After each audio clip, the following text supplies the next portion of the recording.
Shalom, salam sejahtera, sahabat jalan yang lurus. Selamat berjumpa kembali di channel ini.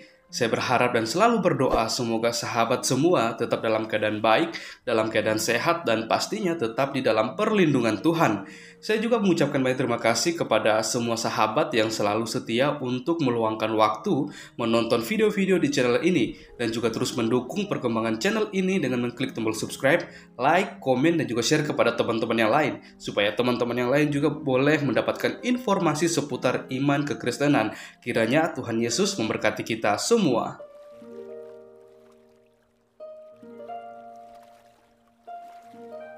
Puji nama Tuhan, sahabat yang diberkati dan dikasihi oleh Tuhan kita Yesus Kristus.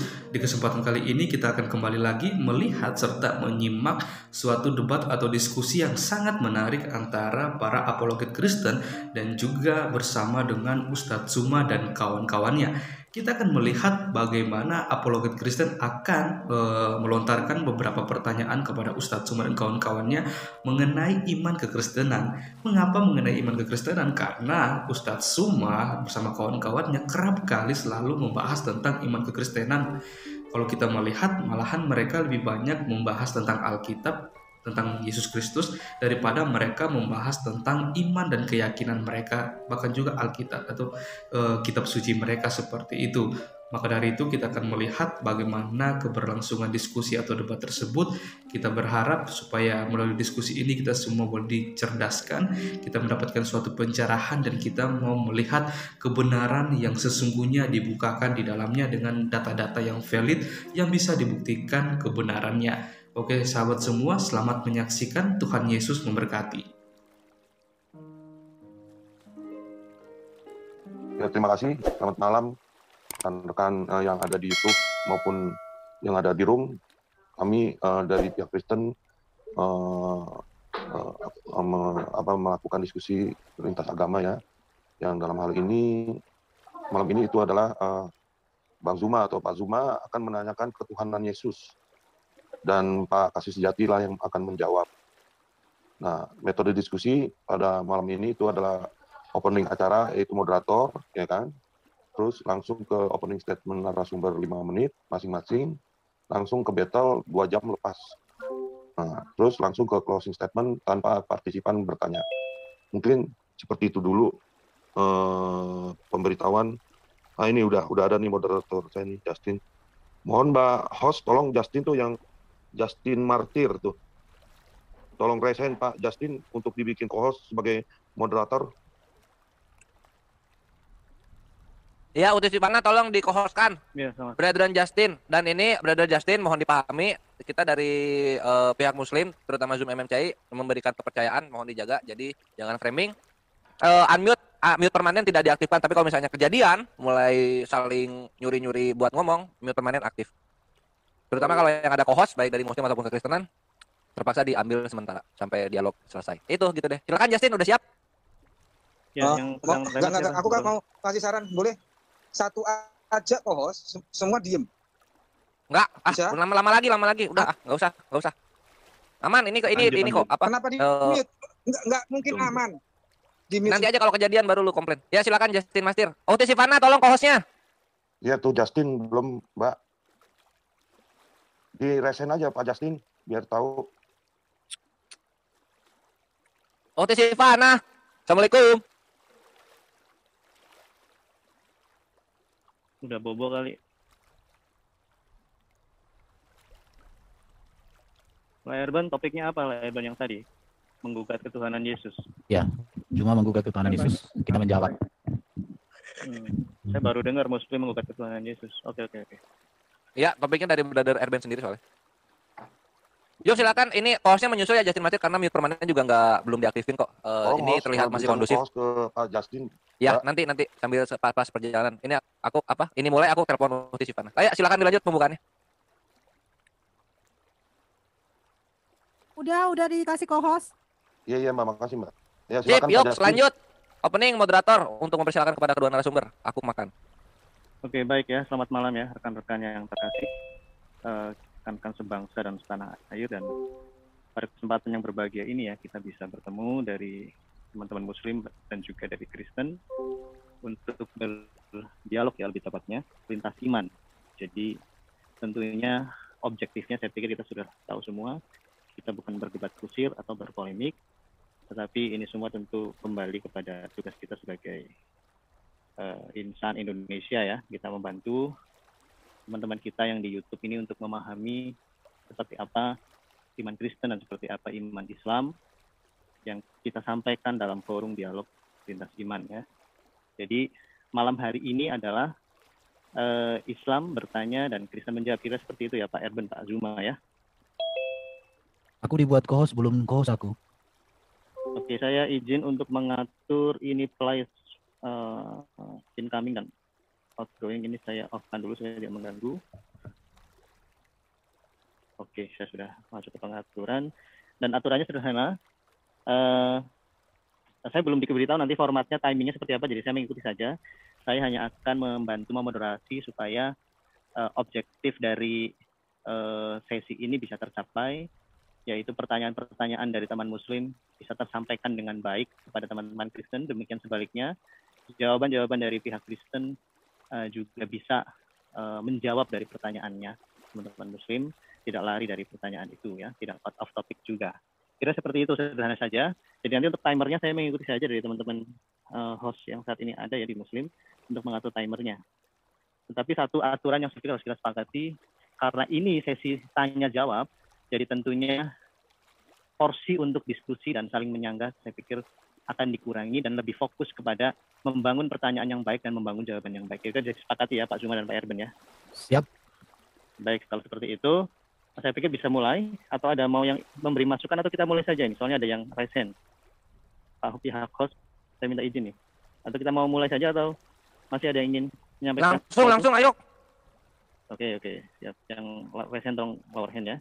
Oke, jadi untuk mute dan unmute, saya minta nanti dari saya saja moderator.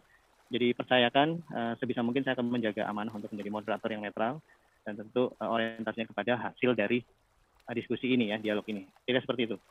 Jadi mohon nanti timer ya yang bertanggung jawab untuk timer, disiapkan timernya. Jadi ini nanti akan ada opening dulu ya Pak Erben dan Pak Zuma ya. Opening speech. Iya, opening dulu, opening. Baik, silakan opening. Sesi opening ini manfaatkan untuk menyampaikan hal-hal yang memang dirasa poin-poin utama ya untuk diskusi malam hari ini. Manfaatkan waktu dengan baik supaya teman-teman dan peserta Zoom yang ada di sini juga bisa memahami arahnya mau kemana. Silakan, dari siapa dulu yang langsung. opening? Ya, silakan. Siapa dulu? Oke. Saya pikir dari ini bertanya Muslim. Saya pikir dari ini Kristen dulu yang memberikan jawaban. Oke. Jadi saya pikir ini.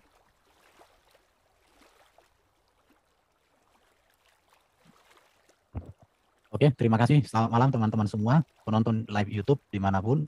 Malam hari ini saya sebagai orang Kristen yang percaya Yesus Tuhan akan memberikan penjelasan dengan data-data sesuai dengan keyakinan dan kitab suci bahwa Yesus itu adalah Tuhan. Ya, kata Tuhan itu sendiri dalam Alkitab adalah 717 kali. Mengapa banyak orang tidak mengerti tentang ketuhanan Yesus? Karena orang tidak bisa membedakan konsep Kristen tentang beda kata Tuhan dan Allah. Jadi karena topiknya malam hari ini tentang ketuhanan Yesus, maka saya akan jelaskan apa makna kata Tuhan di dalam iman Kristen. Kata Tuhan itu oleh LAI diterjemahkan menjadi beberapa kata, termasuk menjadi Tuhan, menjadi Tuan, menjadi Raja, menjadi Kaisar, dan juga menjadi pemilik, bahkan juga diartikan Bapa, diterjemahkan. Mengapa demikian? Karena kata Tuhan ini kan sebuah gelar. Kita akan lihat data-datanya di sini ya. Kita lihat di sini, kata Tuhan itu adalah gelar, panggilan dan jabatan. Jadi ada orang mengatakan Tuhan adalah Allah, Allah adalah Tuhan. Tapi dalam orang Kristen, Tuhan dengan Allah dua kata yang berbeda makna. Kata Tuhan digunakan sebagai gelar kepada Allah, kepada Yesus, bahkan kepada orang terhormat, dan juga yang memiliki kedudukan. Kata ini diambil dari kata kurios, bahasa Yunani, yang berpadanan dengan kata Inggris itu Lord. Kata ini di samping bermakna Tuhan, juga berarti Tuan, penguasa, majikan, pemilik. Kata kurios ini berasal dari kata kuros. Ini berbicara tentang supremasi atau keunggulan. Dan kata kurios ini ditujukan kepada pribadi yang memiliki orang atau benda, sehingga pribadi itu memiliki kuasa untuk mengatur atau benda yang menjadi miliknya. Itu bisa. Jadi Tuhan Yesus itu menunjukkan kepenguasaan Yesus. Memang di dalam iman Kristen, Yesus berkuasa di bumi di sorga. Yesus berkuasa mengampuni dosa. Yesus berkuasa untuk menyelamatkan. Yesus berkuasa memberikan hidup yang kekal. Itulah kekuriosan Yesus dalam orang Kristen atau ketuhanan Yesus. Itu yang mau dipahami ya. Jadi makna kata Tuhan dalam perjanjian baru tidak sama artinya dengan makna kata Tuhan dalam KBBI. Mengapa bisa demikian? Karena Alkitab diterjemahkan tidak mengacu kepada KBBI. Karena Alkitab sudah selesai diterjemahkan, kemudian KBBI baru terbit. Jadi tidak mungkin mengacu kepada KBBI, itu pasti. Karena KBBI itu baru 1983, sementara Alkitab sudah mulai diterjemahkan 1668, sampai yang biasa kita gunakan itu adalah 1974. Jaraknya sekitar 7 tahun baru KBBI muncul. Jadi kalau orang menilai kata Tuhan dari kata KBBI itu tidak nyambung. Kenapa? Karena sejarah penterjemahan itu dilupakan. Kita lihat ini ya, penggunaan kata kurios itu sebagai gelar kepada Allah Bapa. Itu jelas. Tapi kata kurios juga dipakai sebagai gelar kepada Yesus Kristus. Kata kurios juga dipakai sebagai gelar kepada seorang raja, tetapi dipakai juga sebagai gelar kepada seorang yang namanya kaisar. Ya, jadi ini semua membuktikan bahwa kata Tuhan atau kurios di dalam Alkitab tidak senantiasa dipahami bahwa itu bermakna sama dengan Allah. Walaupun kata gelar kurios ini atau Tuhan ini dipakai juga kepada Allah. Nanti di dalam diskusi akan bisa kita elaborasi dengan lebih dalam lagi. Penggunaan kata kurios berikut ini ya, dikatakan dipakai kepada hamba, seorang yang memiliki hamba. Bahkan kata kurios dipakai sebagai gelar kepada Abraham. Bahkan kata kurios ini dipakai lagi sebagai gelar kepada pemilik keledai. Bahkan juga dipakai sebagai gelar kepada seorang bapa.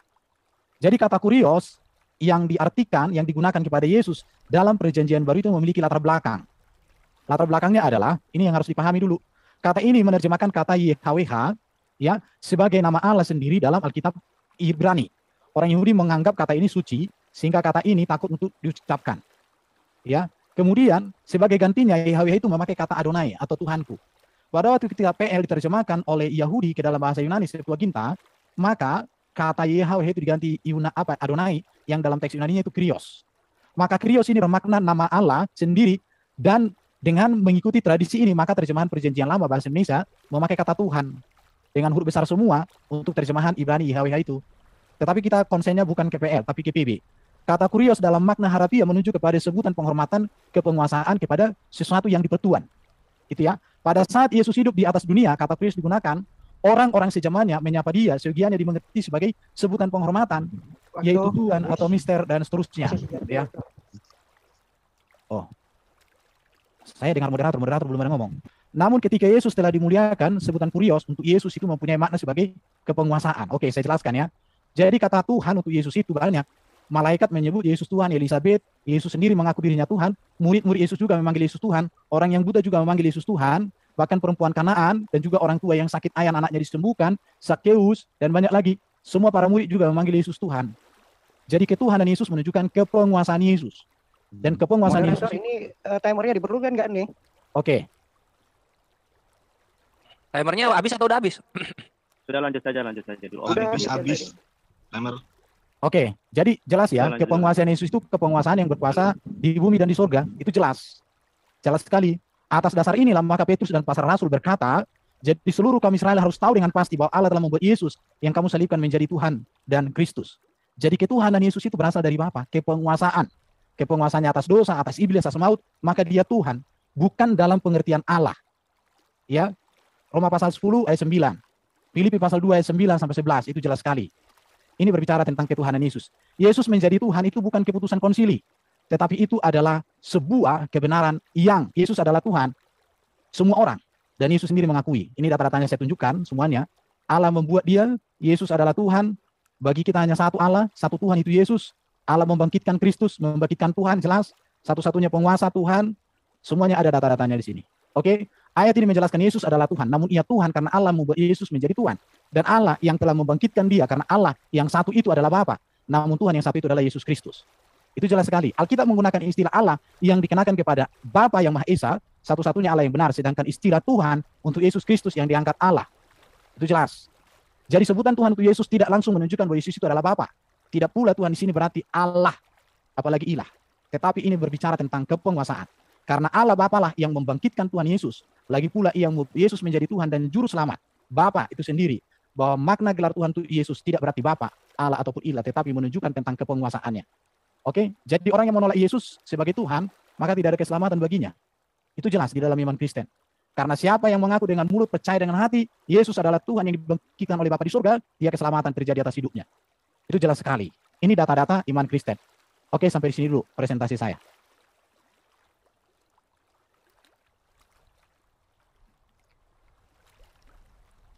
Kembali ke moderator. Bro Justin. Moderator. Oke, gua ambil alih. Tadi gua hitung itu Erben 9 menit ya habisnya. Gurunda silakan opening statement 9 menit juga. Dari 832, silakan. Baik, bismillahirrahmanirrahim. Assalamualaikum warahmatullahi wabarakatuh.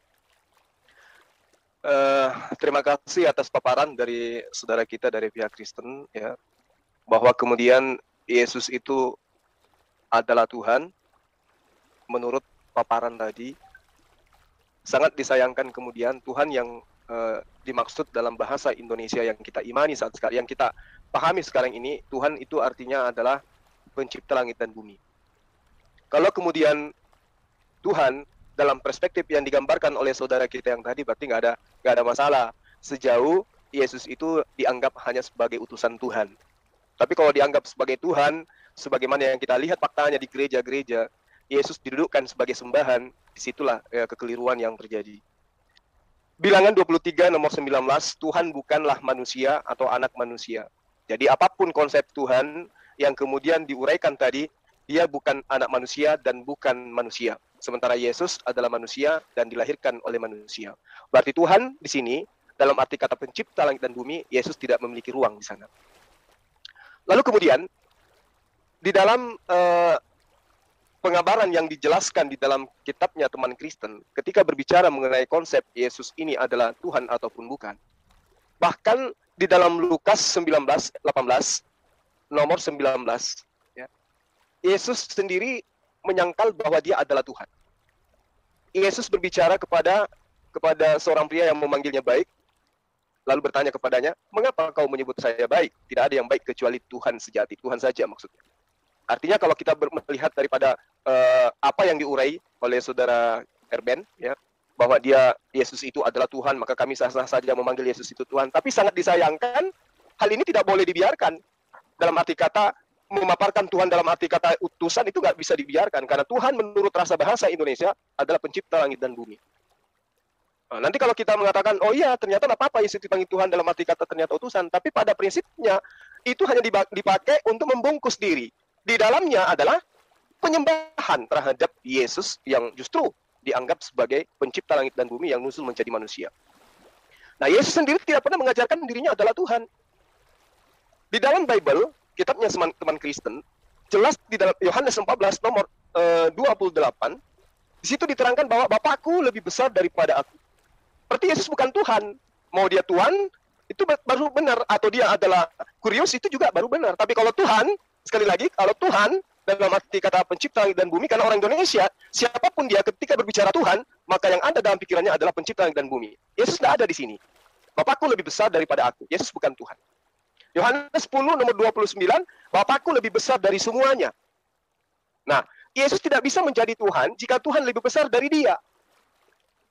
Jadi kalau hari ini dikatakan, oh enggak apa-apa, Yesus itu disebut Tuhan karena dia itu hanya sebagai utusan. Dia yang dibangkitkan, dia yang diberi kuasa. Tunggu dulu. Karena Yesus itu diberi kuasa, ada sebabnya. Yesus diberi kuasa karena kenapa? Karena dia adalah anak manusia. Yohanes 5 nomor 27. Dan ia memberi kuasa kepada Yesus untuk menghakimi. Karena Yesus adalah anak manusia. Kalau dia Tuhan, maka dia tidak perlu diberi kuasa. Karena dia yang maha kuasa. Karena dia anak manusia, maka dia diberi kuasa untuk menghakimi. Itu poin. Ya, jadi kita tidak bisa kemudian mengatakan khususnya umat Islam ya, oh Yesus ternyata boleh disebut Tuhan. Nggak boleh. Apapun alasan yang membungkus itu nggak bisa. Karena kita di Indonesia. Jangan kemudian karena Tuhan itu artinya begini, bengono, maka Yesus yang adalah manusia boleh disebut Tuhan. Bagi umat Islam final nggak boleh nyebut Yesus itu sebagai Tuhan. Karena dia adalah hamba Tuhan. Nah, kemudian Yohanes 16 nomor 23, di situ diterangkan begini. Pada hari itu kamu tidak akan menanyakan apa-apa kepadaku. Aku berkata kepadamu, sesungguhnya segala sesuatu yang kamu minta kepada Bapa akan diberikannya kepadamu dalam namaku. Artinya, tempat meminta itu kepada Bapa. Yesus hanya perantara. Maka dia di dalam ajaran agama Islam disebut sebagai Muslim. Disebut sebagai Rasul. Dia adalah seorang Muslim yang senantiasa berserah diri kepada Allah. Di dalam Yohanes 4 nomor 23, tetapi saatnya akan datang dan sudah tiba sekarang bahwa penyembah-penyembah benar akan menyembah Bapa dalam roh dan kebenaran. Jadi Yesus tidak menerangkan akan menyembah Yesus dalam roh dan kebenaran. Meski nanti saya yakin sekali saudara Erben akan kembali mengulas apa itu menyembah dan seterusnya. Untuk menyembunyikan identitas iman mereka yang mendudukkan Yesus itu sesungguhnya adalah Bapa yang nusul jadi manusia, kemudian yang dikatakan menyembah itu adalah menghormat. Justru itulah yang kemudian ingin disajikan oleh saudara Erben, menyembah kepada Yesus, definisinya adalah seperti ini, Yesus itu adalah Tuhan, definisinya adalah seperti ini, pada sesungguhnya yang dia mau suguhkan adalah Yesus adalah Bapa yang nusul menjadi manusia. Lalu kemudian, kalau Yesus itu adalah Tuhan, maka Yesus ini menyembah dirinya sendiri. Ya. Tetapi yang terjadi sebaliknya adalah Yesus menyembah esensi yang ada di surga atau yang ada di langit. Dia tidak menyembah dirinya. Maka salahlah kemudian ketika ada sekelompok orang yang justru menyembah anak Maria yang adalah Yesus. Karena Yesus tidak menyembah dirinya. Sementara Yesus menerangkan, jika engkau mengasihi aku, engkau akan melakukan pekerjaan yang aku lakukan. Engkau akan mentaati, mendengarkan, mengikuti perintah-perintahku. Yesus tidak pernah menyembah kepada dirinya. Yang ada, Yesus menyembah kepada esensi luar yang ada dari dirinya, yaitu Sang Bapa yang ada di surga. Yohanes 17 nomor 3 itu jelas dikatakan seperti itu. Lukas 6 nomor 12, Matius 20 nomor 28. Agar mereka mengenal kamu satu-satunya Tuhan yang benar, dan mengenal Yesus Kristus yang telah engkau utus. Yesus kedudukannya adalah utusan, harus dikenal seperti sebagaimana utusan. Kalau kemudian ada embel-embel Tuhan, tunggu dulu. Ya. Lalu kemudian di dalam Lukas 6 nomor 12, dia melanjutkan sepanjang malam dalam doa kepada Tuhan. Nah tuh. Jadi kalau Yesus disebut Tuhan, ternyata Yesus juga berdoa kepada Tuhan. Jadi orang yang menggunakan akal sehat tidak akan mungkin mau menerima begitu saja konsep Tuhan yang kemudian saudara Erben paparkan. Kenapa? Karena mau dibungkus Tuhan dengan definisi Tuhan, kemudian berubah menjadi Tuhan, lalu kemudian menjadi kurios dan seterusnya. Yesus tetap saja tidak bisa keluar dari kodratnya sebagai manusia. Lalu bagaimana Yesus itu berdoa kepada Tuhan? Bukti bahwa dia bukan Tuhan. Matius 26 nomor... Gimana? Waktu 1 menit lagi untuk opening. Baik. Ya, silakan. Matius 26 nomor 39. Dia jatuh dengan wajah ke tanah dan berdoa, Bapakku yang ada di surga. Ibrani 5 nomor 7, dalam hidupnya sebagai manusia, ia telah mempersembahkan doa dan permohonannya dengan ratap tangis dan keluhan kepada Tuhan yang sanggup menyelamatkan dia dari maut. Dan karena kesalehannya, ia telah didengarkan. Artinya, Yesus adalah manusia. Mau dibungkus dengan kata Tuhan, mau dibungkus dengan kata kurios. Yesus mempraktekkan dirinya sebagai utusan Tuhan, sebagai manusia, sebagai hamba Tuhan, sebagai ciptaan yang tersungkur berdoa bersungguh-sungguh di hadapan Tuhan. Baik. Terima kasih. Baik, waktu selesai. Baik, sebelum dilanjut, setelah ini nanti pertanyaan pertama dari pihak penanya, dari paparan yang tadi Pak Zuma sampaikan, diambil, karena cukup banyak poinnya saya catat, jadi nanti diambil dari situ pertanyaan-pertanyaan apa saja, sesuai dengan apa yang tadi sudah digariskan dalam opening speech ya. Nanti waktu... Iya. Bro Edo suaranya putus-putus. Bro Justin. Aduh, maaf. Suara saya udah masuk lagi ya? Sudah. Sorry. Jadi waktu bertanya 1 menit saja, pertanyaan utama dulu. Nanti Pak Erwin menanggung jawab. Jadi begini, saya ingatkan lagi, Pak Zuma mohon nanti sedikit dikurangi untuk judgement ke arah doktrin kekristenan, karena itu menjadi domain dari pihak Kristen untuk menjelaskan. Tapi tadi masih bisa diterima di opening sebagai bentuk untuk dalam tanda kutip ya, debat akademis kritis gitu, menggugat tidak masalah. Tapi nanti batasi saja pada pertanyaan, bukan penilaian. Nanti biarkan dari pihak Kristen yang menjelaskan menurut akidah atau doktrin Kristen. Waktu untuk Pak Zuma memberikan pertanyaan awal, silakan Pak Zuma. Saya aja dulu, Bro. Boleh saya? Bertanya dulu. Bertanya, jangan menanggapi. Dari Oke. opening yang tadi, saya sudah catat. Saya ulangi, Pak Erben menyampaikan makna kata Tuhan dalam Alkitab dan makna kata Tuhan dalam KBBI, penggunaan kata Kyrios dalam Alkitab, dan yang terakhir adalah makna ketuhanan Yesus Kristus dalam Alkitab. Kemudian Pak Zuma menyampaikan kekeliruan tentang penyembahan kepada Yesus, penekanan bahwa Allah bukan manusia, penekanan bahwa Bapa lebih besar daripada Yesus, penekanan bahwa Yesus diberi kuasa karena dia anak manusia untuk menghakimi, kemudian penyembahan kepada Bapa. Yang terakhir, sedikit ada statement mengenai apakah Pak Erben ingin menegaskan bahwa Yesus adalah Bapa. Yesus tidak menyembah dirinya. Jadi itu poin-poin yang bisa saya catat. Jangan keluar dari situ. Silakan dari Pak Zuma dulu memberikan pertanyaan awal. Silakan Pak Zuma. Oke, baik. Di dalam Kisah Para Rasul 2 nomor 24, di situ menerangkan... Boleh ditunjukkan datanya Pak Zuma? Sebentar Pak Erben. Oke. Sorry. Nanti data bisa kami fasilitasi. Silakan Pak Zuma lanjutkan pertanyaannya. Ya, Kisah Para Rasul 2 nomor 24 diterangkan Allah membangkitkan dia dengan melepaskan dia dari sengsara maut karena tidak mungkin ia tetap berada dalam kuasa maut itu. Yang ingin saya tanyakan, yang dibangkitkan di sini manusia atau Tuhan? Silakan. Baik.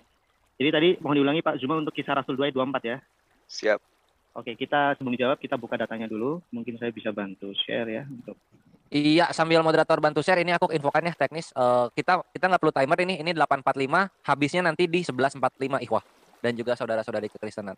Nah, ini moderator akan memandu jika terjadi berbenturan suara. Oke. Iya, silakan lanjut. Oke, Saya saya bisa- share dulu. Oke, udah saya share, Bro. Oh, silakan. Jadi kisah Rasul 2 42.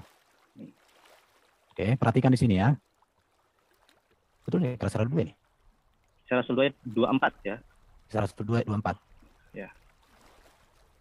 Tetapi Allah membangkitkan dia, itu Yesus, dengan melepaskan dia dari sengsara maut, karena tidak mungkin ia tetap berada dalam kuasa maut itu. Ini menegaskan bahwa Yesus yang adalah Tuhan dibangkitkan oleh Allah. Makanya tadi saya katakan Allah dan Tuhan itu beda. Itu yang harus dipahami di sini. Jadi bukan Allah membangkitkan Allah, tetapi Allah membangkitkan Yesus yang adalah Tuhan, penguasa itu, Kurios. Kalau orang Inggris bilang Lord. Jadi God membangkitkan Lord. Theos membangkitkan Kurios. Bukan Tuhan membangkitkan Tuhan. Atau Allah membangkitkan Allah, bukan itu. Tapi Allah membangkitkan dia, Yesus, yang adalah manusia, yang diberikan gelar kepenguasaan sebagai Kurios, Tuhan. Itu artinya di sini. Terima kasih. Oke. Sebentar dulu Pak. Masih ada waktu 20.51 Pak Erben. Iya, saya pikir sudah sangat jelas. Dan ini menegaskan bahwa Yesus bangkit yang menyatakan bahwa maut sudah dikalahkan. Yesus bangkit menyatakan bahwa iblis sudah dikalahkan. Yesus bangkit menyatakan bahwa hidup kekal ada di dalam dia. Itu yang mau ditegaskan. Karena kepada Yesus Allah sudah limpahkan kuasa. Maka Yesus mengatakan, aku berkuasa untuk memberikan hidup yang kekal. Dan itu kuasa yang dari Allah. Maka ini berkaitan dengan Matius 28 ayat 18. Yesus katakan, kepadaku telah diberikan. Siapa yang memberi? Ya Bapa di sorga yang memberikan kuasa itu kepadanya. Oke, cukup. Baik, silakan Pak Zuma mau melanjutkan dengan pertanyaan lagi atau masih ingin mengelaborasi, tetapi mohon jangan ada framing, tetapi fokus kepada pertanyaan Anda sendiri jawaban Pak Erben. Kemudian saya harap kekritisan itu dijaga supaya tidak ada framing dan tendensi untuk menyerang keyakinan orang lain. Silakan Pak Zuma. Baik. Oke, terima kasih Bang Erben. Berarti yang dibangkitkan di sini adalah Yesus, yang melepaskan Yesus dari sengat maut adalah Bapak. Lalu kemudian, ya, berarti yang dibangkitkan di sini statusnya lebih rendah daripada yang membangkitkan. Nah, yang saya ingin tanya, yang dibangkitkan ini sisi ketuhanan atau sisi kemanusiaan? Baik, silakan Pak Erben. Alokasi waktu Anda 5 menit untuk menjawab. Yang dibangkitkan itu sisi ketuhanan atau keilahiannya? Atau kemanusiaannya atau ketuhanannya, keilahiannya? Silakan. Kemanusiaan Yesus tidak bisa dipisahkan dari ketuhanan, kepenguasaannya. Karena kalau kemanusiaan Yesus tidak ada, maka tidak ada ketuhanannya. Sama seperti presiden, dirinya dengan kepresidenan nggak bisa dipisahkan. Di situ. Jadi yang dibangkitkan itu Yesus yang adalah Tuhan, yang menunjukkan kepenguasaannya, kemesiasannya. Jadi Yesus itu yang dibangkitkan. Ketuhanan Yesus dengan dagingannya, ketubuhannya nggak bisa dipisahkan. Sama seperti Bro Juma, kamu sebagai bapak dengan tubuhmu itu nggak bisa dipisahkan. Kalau gelarmu sebagai bapak dengan tubuhmu dipisahkan, itu beda cerita. Nah, seperti itu. Ya, Anda mengatakan yang dibangkitkan itu adalah ketuhanannya dan juga kemanusiaannya. Apa yang Anda maksud dengan Tuhan ketika ternyata dia adalah manusia dan dua-duanya dibangkitkan? Untuk apa titel Tuhan kepada Yesus kalau ternyata sisi Tuhannya juga dibangkitkan? Kalau Anda mengatakan bahwa Tuhan itu adalah kekuasaan. Kekuasaan apa? Atau buktinya dia dibangkitkan. Kuasa apa yang Anda maksud dengan konsep Tuhan pada diri Yesus? Sementara sisi Tuhannya dibangkitkan juga. Manusianya dibangkitkan juga. Lalu Tuhan yang Anda tempelkan ke Yesus itu apaan itu? Coba saudara saya jelaskan lebih logikanya itu kena terhadap akal gitu. Ya, silakan Pak Erben. Silakan. Oke. Kepenguasaan Yesus itu adalah bahwa dia itu berkuasa untuk mengampuni dosa, berkuasa mengalahkan iblis, berkuasa mengalahkan maut, dan dia diberikan kuasa menjadi hakim yang adil. Itulah kepenguasaan ketuhanan Yesus. Itu gelar di situ. Dan bukan saya yang menempelkan itu, tetapi memang Bapa di surga yang memberikan otoritas itu kepadanya. Matius 28 ya, saya bacakan ini. Matius 28, kita lihat dengan data ini. Matius 28 ini, ya, supaya kita ada data di sini. Matius 28, ini ayat yang sangat luar biasa dan saya cinta ayat ini. Dikatakan begini sama Yesus ya, kepadaku telah diberikan oleh Bapa di surga segala kuasa di surga dan di bumi. Jadi orang Kristen melihat Yesus itu kepenguasaannya, itu terlihat kok dalam kedatangan yang pertama. Apa itu? Yesus menghidupkan orang mati. Yesus menyembuhkan berbagai penyakit. Yesus meneduhkan badai. Pertanyaannya adalah, adakah manusia yang Allah berikan otoritas sebegitu luar biasa selain kepada Yesus? Tidak ada. Hanya Yesus yang Allah berikan kuasa untuk mengampuni dosa. Hanya Yesus yang Allah berikan kuasa menang atas maut, atas iblis, dan menjaminkan hidup yang kekal. Apakah kuasa seperti ini perlu dilakukan lagi? Ini lebih dari cukup untuk memastikan Yesus adalah Tuhan, penguasa, tetapi bukan Dia Bapa itu sendiri. Saya pikir ini jelas. Terima kasih. Silakan Pak Suma. Ingin beralih ke pertanyaan lain atau masih menyambung dari yang tadi? Masih nyambung. Silakan. Jadi seindah apapun uraian kata demi kata yang Anda susun, tetap saja Yesus itu diberi. Artinya tidak layak duduk sebagai Tuhan, karena Dia adalah oknum yang diberi. Di dalam Yohanes 4 nomor 34, Yesus memang harus melakukan kehendak Tuhannya. Karena Yesus mengatakan, itulah makananku, adalah melakukan kehendak Dia yang mengutus aku dan menyelesaikan pekerjaannya. Siapapun yang diutus oleh Tuhan akan berlaku sesuai dengan apa yang Tuhan inginkan kepada dia. Membangkitkan orang mati, ya. Karena itu memang adalah posisi dia sebagai utusan Tuhan. Tetapi tidak kemudian merubah posisi dia menjadi Tuhan itu sendiri. Ya, jadi kalau sahabat saya mengatakan Yesus dibangkitkan, diberi kuasa di bumi dan seterusnya, kuasa apa yang diberikan? Tidak ada yang di antara kekuasaan itu yang diberi itu yang merubah posisi dia yang tadinya manusia berubah menjadi Tuhan. Tetap aja manusia. Kekuasaan apapun, bahkan kalau saya boleh mengatakan, apapun yang ditunjukkan Yesus ketika dia datang kepada Bani Israel semata-mata, ya, tidak lain dan tidak bukan hanya untuk menunjukkan kepada Bani Israel bahwa dia adalah utusan Tuhan. Bukan Tuhan itu sendiri. Nanti di Anda baru Yesus berubah menjadi Tuhan. Nah, benar. Pertanyaan saya, ya. Ya, silakan langsung ke pertanyaan Pak Suma. Jadi dikurangi porsi kesimpulan karena nanti itu bisa menjadikan tidak produktif karena Pak Erben akan mengulangi lagi karena saya catat tadi yang Anda sampaikan. Jadi fokus kepada pengembangan pertanyaan, minimalisir untuk menyimpulkan sesuatu karena nanti bisa dianggap kita melakukan framing atau logical. Oke. Tolong yang baru masuk di mute ya.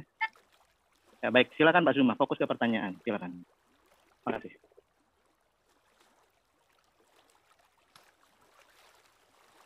Pertanyaannya apa Pak Juma? Halo Pak Juma. Pak Juma, pertanyaannya saya. Oh sorry, ternyata saya mute. Pertanyaan saya, berarti yang dibangkitkan ini adalah manusia, bukan Tuhan. Apakah Anda setuju? Silakan Pak Erben. Penekanannya kepada, sebentar Pak. Jadi gini, moderator mencatat masih ada ketidaksinambungan antara informasi yang diberikan kepada Pak Zuma, makanya tadi saya mengingatkan agar jangan kembali mengulang ke yang jawaban sudah diberikan Pak Erben, tapi tolong ditegaskan lagi Pak Erben karena tadi sepertinya masih ada, karena saya catat perbedaan arti Tuhan dengan di dalam Alkitab ini sepertinya ada belum sampai atau seperti apa, jadi ditekankan lagi supaya kita bisa beralih ke pertanyaan yang kontekstualnya lebih dalam lagi.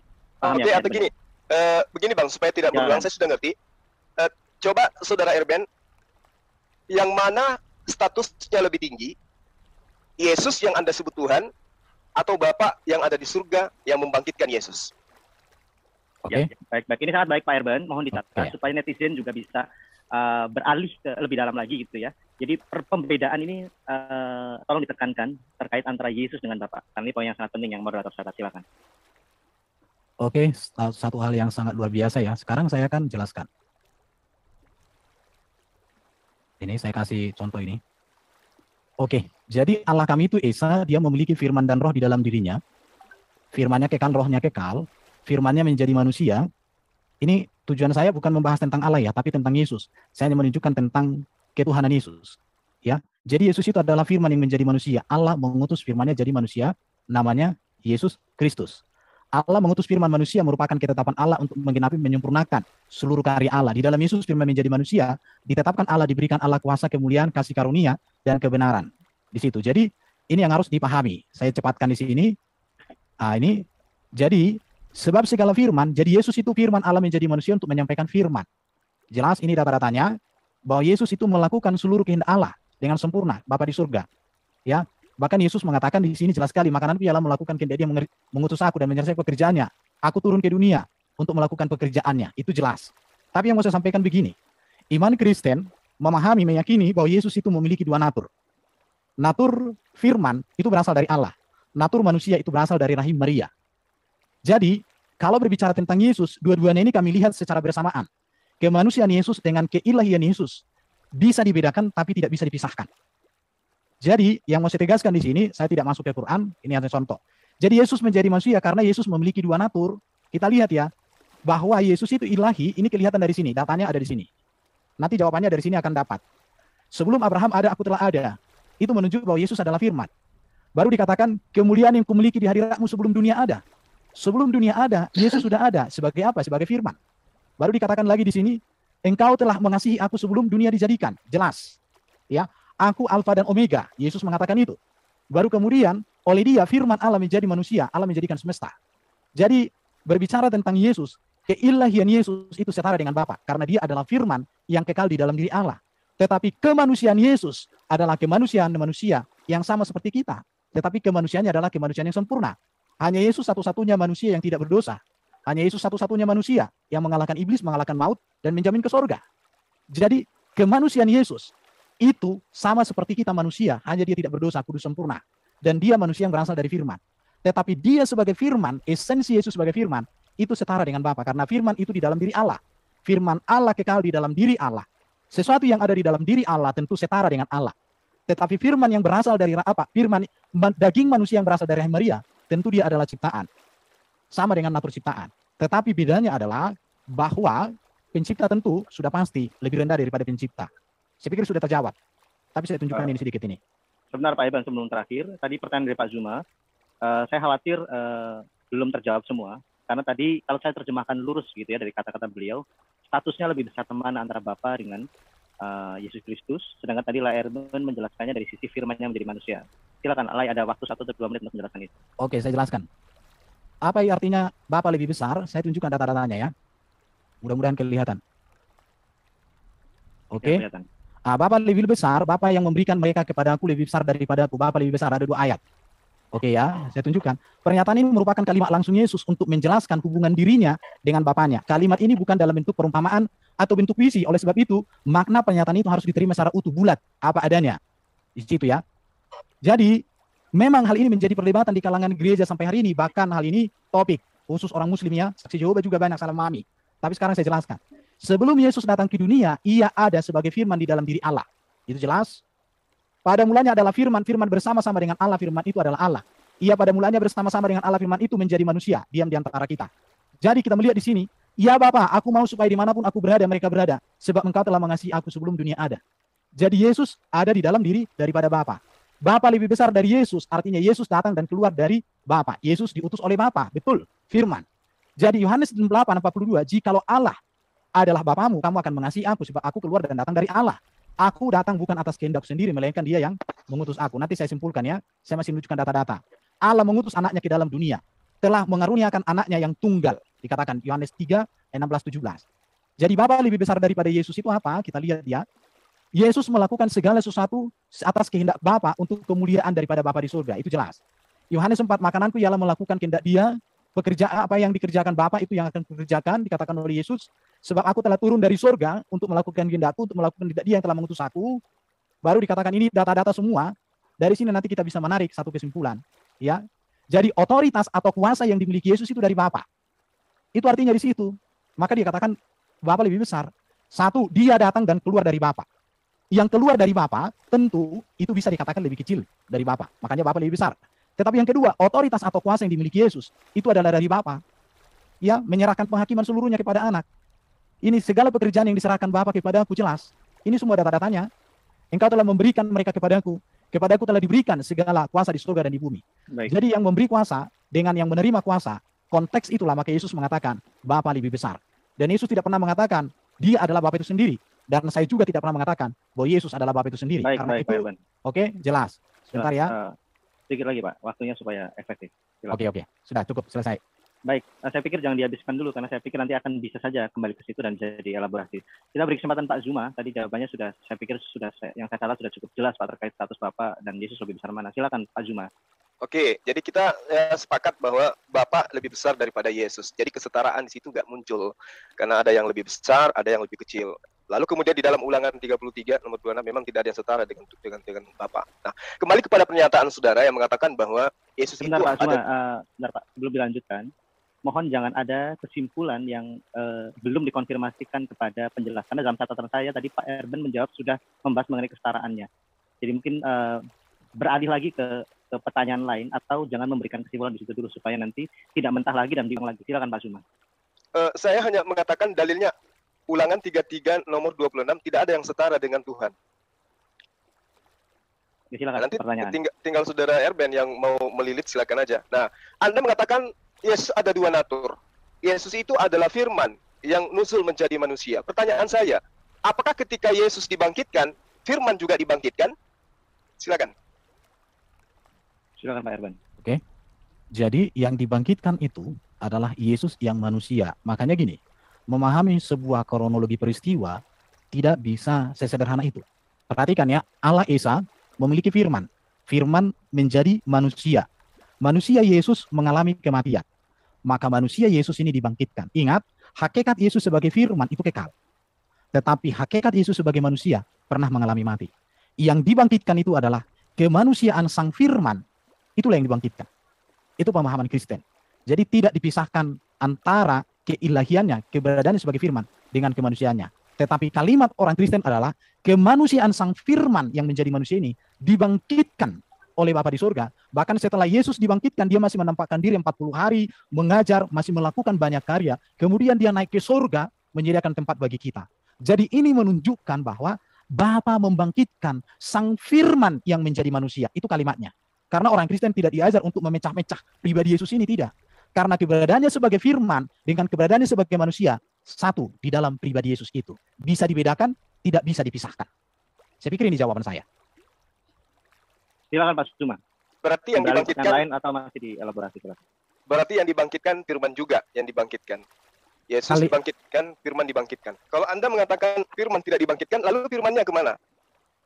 Saya pikir jawaban saya sudah jelas. Kalau Anda tidak memahami lagi, saya pikir ganti pertanyaan saja daripada saya ulang-ulang. Jangan Pak Erben. Saya pikir begini Pak Erben, kewajiban Anda untuk menjawab, jadi tidak masalah. Jadi luangkan waktu untuk menjawab lagi. Mungkin dengan cara menjawab yang berbeda, meskipun harus mengulang. Silakan Pak Erben dijawab. Apakah firman itu yang dibangkitkan dengan kemanusiaannya? Jadi firman dengan kemanusiaan Yesus itu bisa dibedakan, tapi tidak bisa dipisahkan. Jadi yang dibangkitkan itu adalah tubuh dari sang firman yang menjadi manusia itu. Tubuhnya, tubuh sang firman. Tubuh firman yang menjadi manusia itu. Itu yang lengkap. Karena nanti kalau kita... Firman sendiri yang mana? Firman, jangan dipotong dulu. Silakan Pak Erben. Firman menjadi manusia. Ini harus disatukan kalimatnya. Karena kemanusiaan Yesus tidak dipisahkan dari hakikatnya sebagai firman. Oke? Berarti yang dibangkitkan firman. Firman yang menjadi manusia itu, kemanusiaan Yesus itu dibangkitkan. Ya, berarti firman ini telah berubah menjadi manusia. Berarti firman sudah menjadi manusia. Berarti yang dibangkitkan adalah firman dalam rupa manusia. Firman yang menjadi manusia itulah yang dibangkitkan. Oke. Baik, seperti ini. Sebentar Pak Zuma, sebentar. Ya. Pak Erben, Pak Zuma, saya mencoba memberikan frase untuk penengah begitu ya, supaya saya tidak masuk ke substansi, tapi tadi saya mencatat terkait tentang hakikat. Jadi mungkin yang Pak Zuma maksud ya, mungkin ini, semoga bisa membantu. Apakah natur firman yang ilahi itu ada dalam satu hakikat kemanusiaannya? Jika kita analogikan dari benda cair menjadi benda padat, yang firman itu adalah roh menjadi manusia, sehingga Pak Erben mungkin jawabannya bisa lebih mengenal lagi. Karena yang dikhawatirkan nanti ada kebingungan di para pendengar terkait pertanyaan Pak Zuma tadi dan jawaban Pak Erben. Firman apakah itu dibangkitkan bersama kemanusiaannya? Firman tidak dibangkitkan karena kan firman kekal. Yang dibangkitkan itu adalah tubuh kemanusiaan dari sang firman. Berarti firman tidak jadi manusia dong kalau dia kekal. Loh. Saya sudah jelaskan firman menjadi manusia. Kalau kamu katakan bahwa firman tidak menjadi manusia, buktinya tubuh Yesus ada. Buktinya Maria melahirkan dari wanita perawan, artinya ya ada sesuatu hal yang harus dipikirkan di situ. Berarti firman ini sudah tidak ada karena dia sudah menjadi manusia. Firman yang mana dulu ini? Ya, yang Anda katakan firman telah menjadi manusia itu. Nasi telah menjadi bubur, berarti sudah tidak ada nasinya, sudah jadi bubur. Oh, di dalam ajaran Kristen tidak seperti itu. Lalu yang Karena menjadi Yesus ini apa? firman Allah itu kekal. Saya kasih contoh gambaran. Ketika Allah menyampaikan firman yang menjadi Quran, Allah tidak kehilangan firman. Atau Ya. ketika Quran sobek, bukan berarti firman sobek. Nah, seperti itu Sebentar Pak konteksnya. Erben, jangan menggunakan paralelistik ke Quran, tetapi yang lain saja. Begini, mohon maaf moderator. Sebentar Pak Suma, sebentar. Berikan kesempatan Pak Erben untuk mengkonstruksi jawabannya. Saya pikir seperti itu dulu Pak. Nanti kalau Pak Erben sudah berhenti baru dilanjutkan. Silakan Pak Erben. Iya. Jadi itu sang firman itu sebagai imam kemanusiaan Yesus yang menjadi korban yang sempurna. Firman itu tidak dibangkitkan, firman tersebut tidak berubah wujud. Ya, tetapi dikatakan mengambil rupa manusia, Filipi pasal 27. Ya. Jelas. Oke. Jadi bukan firman itu apa? Jadi ke apa? Berubah dari A jadi B, bukan begitu. Tapi firman itu mengambil rupa manusia di dalam diri Yesus. Kalau ibaratnya dikaitkan di konteks PL, ada namanya teofani. Teofani itu adalah penyataan diri dari sang firman yang hadir dalam rupa manusia. Jadi di dalam PB, di dalam Ibrani pasal 1, firman itu mengambil rupa wujud manusia. Namanya Yesus. Itu ya. Jadi firman tidak pernah hilang dan tidak pernah berubah. Tapi firman itu kekal.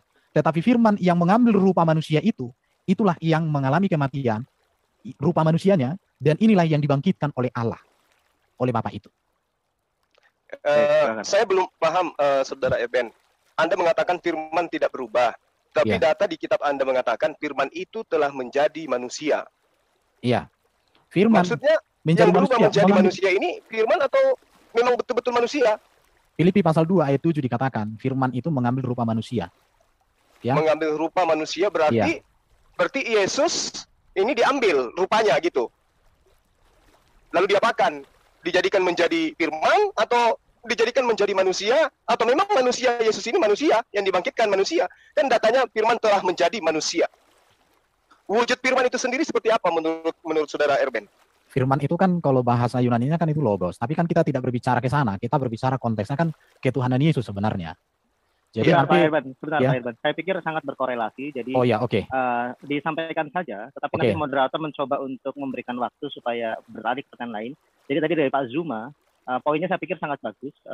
Antara keilahiannya yang Anda sebutkan tadi sebagai adalah firman, apakah ada perubahan dari hakikatnya? Dan tadi Pak Zuma sempat mengatakan apa sebenarnya hakikat firman itu? Apakah roh atau manusia itu? Silakan Pak Erben. Oke, jadi gini bro ya, apa itu firman? Firman itu kan logos, ilmu, pikiran, hikmat, pengetahuan Allah yang maha kuasa kekal. Dan itu ada di dalam diri Allah, Yohanes pasal 1.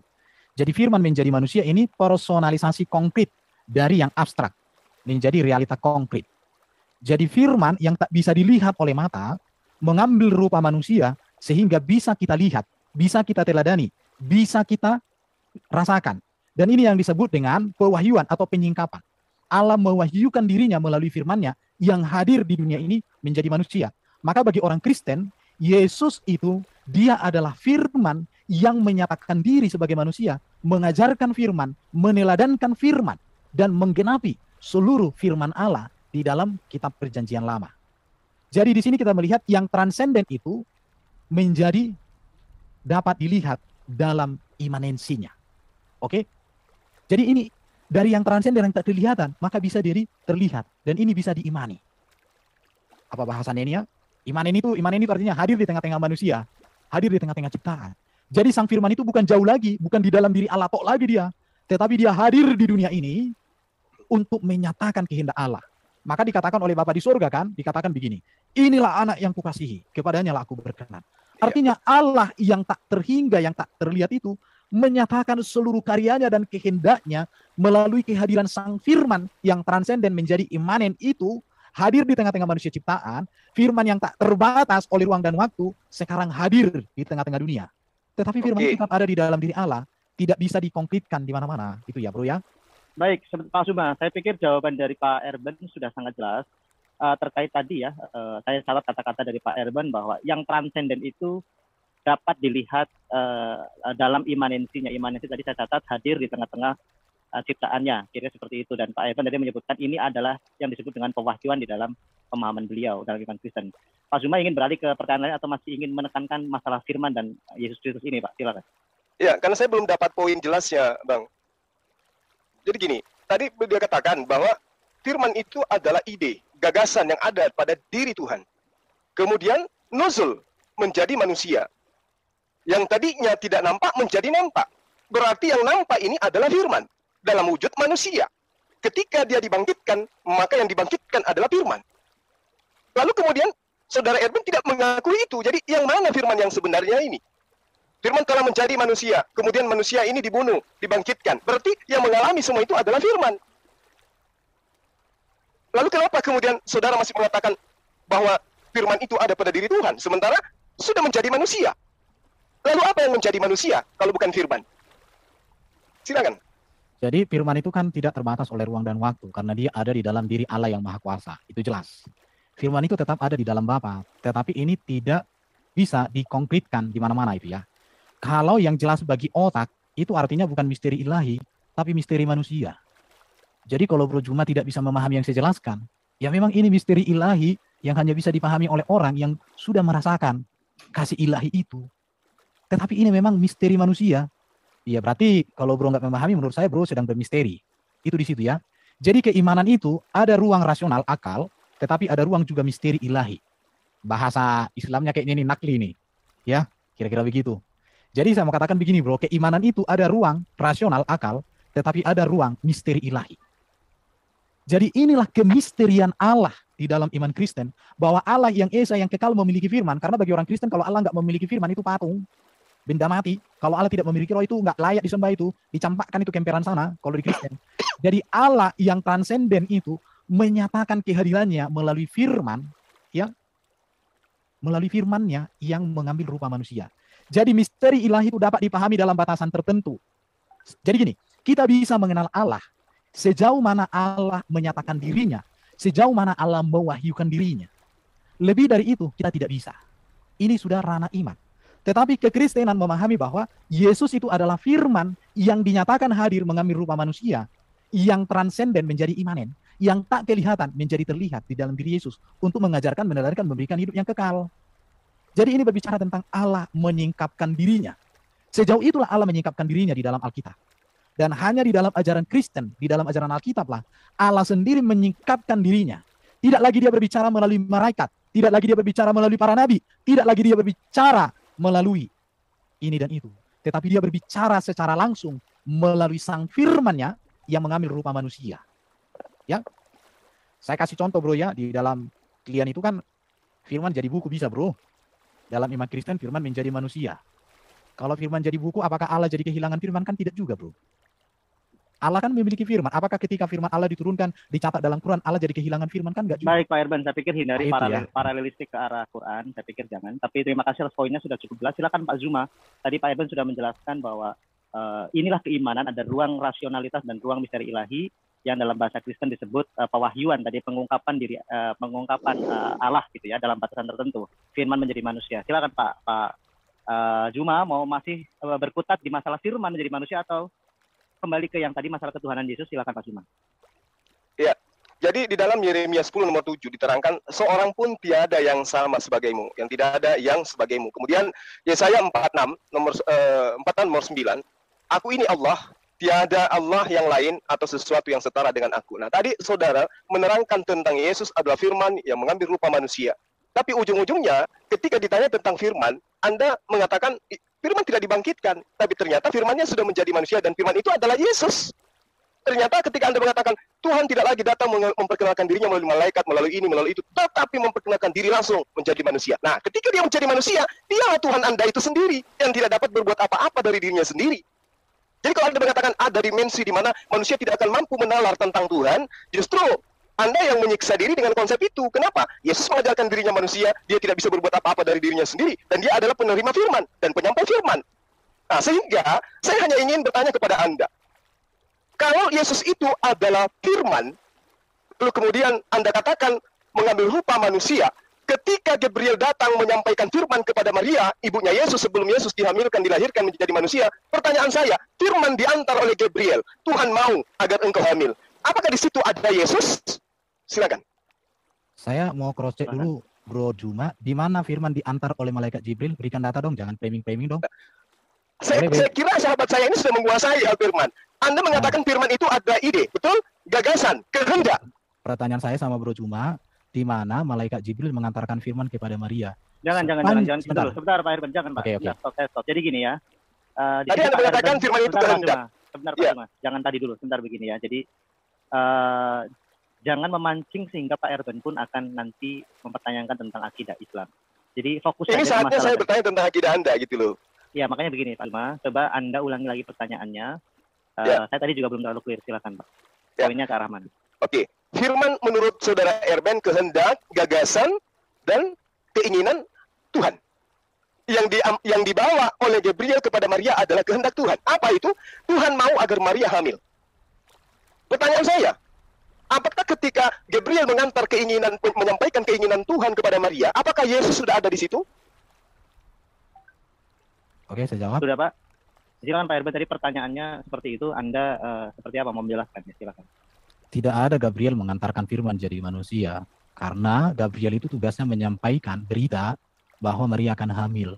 Kehamilan Maria itu bukan karena Gabriel, bukan karena ditiup sama Gabriel, bro. Tapi Gabriel itu memberitahukan, Maria kamu akan hamil. Bagaimana dia hamil? Allah menyatakan karya firman-Nya mengambil rupa manusia di situ. Itu bro cuma. Nah, itu yang diantar firman atau bukan? Nggak ada diantar di situ. Gabriel itu hanya memberikan informasi bahwa kamu akan mengandung.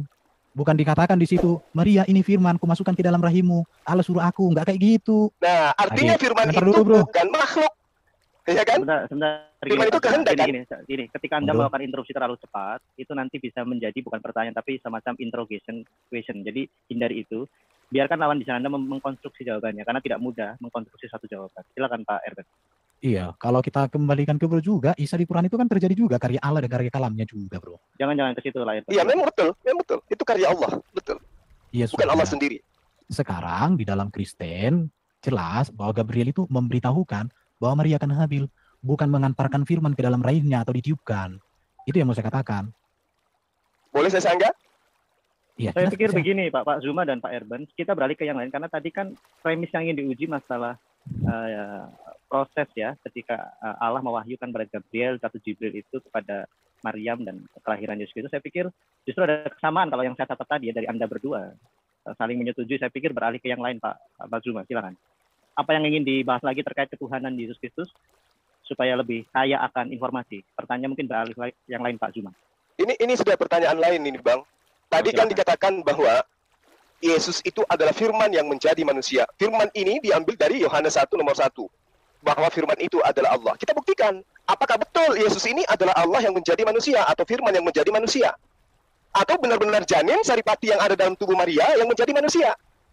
Makanya saya tanya, ketika malaikat Gabriel datang menyampaikan kehendak Tuhan, sesungguhnya engkau akan mengandung dan akan melahirkan seorang anak laki-laki dan hendaklah engkau namai dia Yesus, itu adalah kehendak Tuhan atau kehendaknya Gabriel? Jawabannya tentu kita tahu, itu kehendak Tuhan. Nah, ketika kehendak Tuhan ini disampaikan oleh Gabriel kepada Maria sang perawan, apakah Yesus sudah ada di situ? Itu pertanyaan saya. Pak Herben, jadi pertanyaannya saya ulang dari Pak Zuma ya. Poinnya, apakah ketika itu disampaikan, apakah Yesus sudah ada? Karena firman itu, ya nanti Pak Herben mungkin akan mendapatkan poin, tapi moderator mencoba memberikan fase penengah ya supaya lebih nyambung. Jadi sudah diulang beberapa kali soalnya dari Pak Zuma, apakah Yesus itu hadir gitu. Apakah Anda perlu menjelaskan perbedaan antara Yesus firman karena supaya netizen pun bisa lebih jelas gitu. Oke ya, jadi Gabriel itu kan dikatakan begini, kita lihat aja ya, jawab malaikat itu kepadanya, akulah Gabriel. Kita coba lihat Lukas ini ya, kita lihat Lukas, mana ini ayat Lukas 1. Iya, Lukas 1. Lukas 1 ayat 19. 28 seterusnya. Ya. Oke, kita baca aja supaya jadi baik. Baik. Ketika malaikat itu masuk ke rumah Maria, ia berkata, salam hai engkau yang dikaruniai, Tuhan menyertai engkau. Enggak ada seperti yang Bro Juma sampaikan tadi di situ. Maria terkejut mendengar perkataan itu, lalu bertanya dalam hatinya, apakah arti salam itu? Kemudian malaikat itu berkata, jangan takut hai Maria, sebab engkau beroleh kasih karunia di hadapan Allah. Sesungguhnya engkau akan. Artinya pada saat malaikat datang, Maria belum hamil. Maka dikatakan sesungguhnya engkau akan mengandung. Akan itu sesuatu masih apa? Akan itu berarti masa depan. Kalau Maria sudah hamil, harus dikatakan sesungguhnya engkau sudah hamil. Tapi di sini dikatakan engkau akan mengandung. Kalau Maria sudah hamil, engkau sudah hamil. atau engkau sudah mengandung. Tapi di sini katakan engkau akan mengandung. Baru dikatakan akan melahirkan seorang anak laki-laki dan hendaklah kau menamai dia Yesus. Ya, jelas bro. Jadi kalau ditanya apakah Maria sudah hamil ketika malaikat itu datang? Enggak. Dan malaikat tidak. Pertanyaannya, apakah Yesus sudah ada di situ? Yesus ada setelah Yesus yang manusia ya. Hakikat kemanusiaan Yesus ada ketika Maria hamil. Pada saat ini kan Maria belum hamil karena dikatakan akan mengandung. Kalau Maria sudah hamil, maka dikatakan sesungguhnya engkau sudah mengandung. Tapi di sini katakan engkau akan mengandung. Tetapi hakikat firman itu kekal. Nah, di sini sudah ada firman atau tidak ada firman? Firman kan kekal, bro. Di dalam diri Allah kekal. Firman itu kan bukan ciptaan. Pada saat Gabriel datang, ini menyampaikan firman Tuhan atau karangan dia sendiri? Karangan siapa? Karangan Gabriel. Wah, Gabriel atau ini kehendak Tuhan? Aku rasa ini karangannya Bro Juma ini. Ini bukan karangan. Maka dikatakan sesungguhnya engkau sudah mengandung. Tapi di sini katakan engkau akan mengandung. Tetapi hakikat firman itu kekal. Nah, di sini sudah ada firman atau tidak ada firman? Firman kan kekal, bro. Di dalam diri Allah kekal. Firman itu kan bukan ciptaan. Pada saat Gabriel datang, ini menyampaikan firman Tuhan atau karangan dia sendiri? Karangan siapa? Karangan Gabriel. Wah, Gabriel atau ini kehendak Tuhan? Aku rasa ini karangannya Bro Juma ini. Ini bukan karangan Gabriel lah. Gimana, bro? Berarti yang disampaikan oleh Gabriel adalah firman Tuhan, betul? Yang disampaikan oleh Gabriel itu adalah kabar baik bahwa Maria akan mengandung. Bukan firman Tuhan. Loh, kabar baik, berita. Gabriel itu tugasnya tahu apa?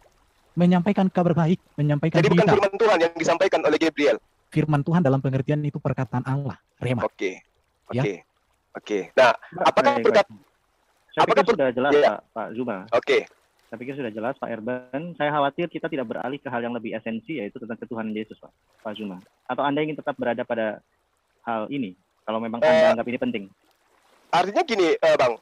Yesus itu Tuhan. Tapi ternyata saudara Ebel mengatakan, di sini belum ada Yesus. Karena ibunya belum hamil. Jadi sisi ketuhanannya itu sudah gugur di situ. Karena ternyata Yesus itu adalah hal baru, dia adalah ciptaan.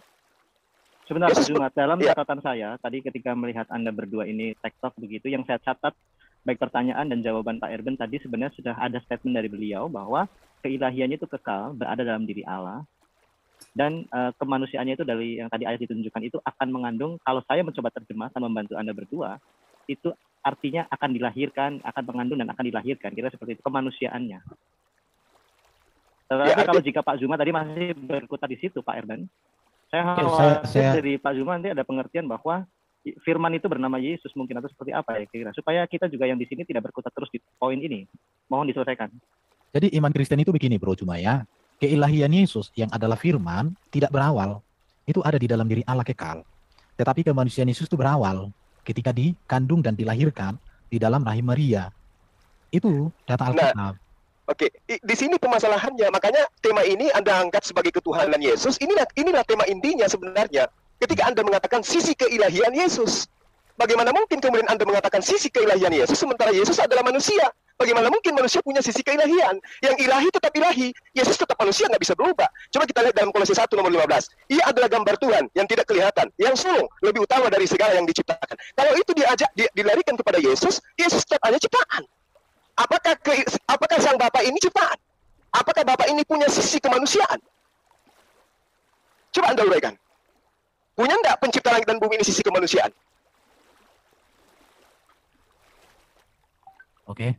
Silakan. Sebentar ya. Bro tadi kutip dari Kolose berapa, Bro? Kolose 1 nomor 15. Oke, bentar ya. Saya cari materi saya sudah pernah gali itu. Oke, saya tunjukkan sama Bro supaya penonton teredukasi. Ya, silakan Pak Erben ambil waktu Anda untuk mencari ya. Mungkin yang sambil ngopi-ngopi, yang mau pesan gorengan. Ia adalah gambar Allah yang tidak kelihatan, yang sulung, lebih utama dari segala yang diciptakan. Ini beberapa bentuk terjemahan ya. Ini Kristus adalah anak yang sulung lebih utama dari segala yang diciptakan. Ya, ini beberapa. Sekarang ini dia adalah gambar yang tak kelihatan, dialah yang sulung antara segala yang diciptakan. Kita lihat ya, kata yang sulung oleh penganut bidat Arianisme ditafsirkan sebagai yang pertama dari jenisnya, maksudnya Kristus merupakan makhluk pertama. Kata yang sulung dalam teks Yunani memakai kata prototokos. Ini digunakan 8 kali dalam PB. Kata ini dalam bentuk ejektif maskulin singular nominatif no degree. yang dapat diartikan yang sulung, lebih tinggi, yang ada sebelum. Kata ini memang dapat diartikan demikian. Tetapi penafsiran ini tidak sesuai dengan tema surat Paulus yang menekankan keunggulan Yesus. Keutamaan Kristus yang dimaksud oleh Paulus di sini adalah Kristus yang terutama, sebab di dalam Dia, dalam kuasanya atau melalui perantaraan dirinya, tatanan ciptaan ini menjadi ada, dan tatanan tersebut ada untuk Dia. Itu yang mau ditegaskan. Jadi bukan Yesus ciptaan di sini. Firman bukan ciptaan. Ya, kita lihat lagi nih. Kata yang sulung dalam teks ini dapat dipandang dari dua sisi. Yang pertama, dari segi waktu, bahwa ia ada sebelum segala ciptaan. Jadi, keilahian sang firman sudah ada sebelum segala ciptaan.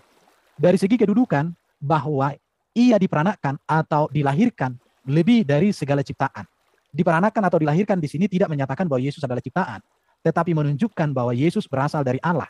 Maka dikatakan Yesus datang dan keluar dari Bapa. Dari dua pengertian tersebut, maka dapat diambil kesimpulan bahwa dia, Yesus, sudah ada sebelum segala sesuatu.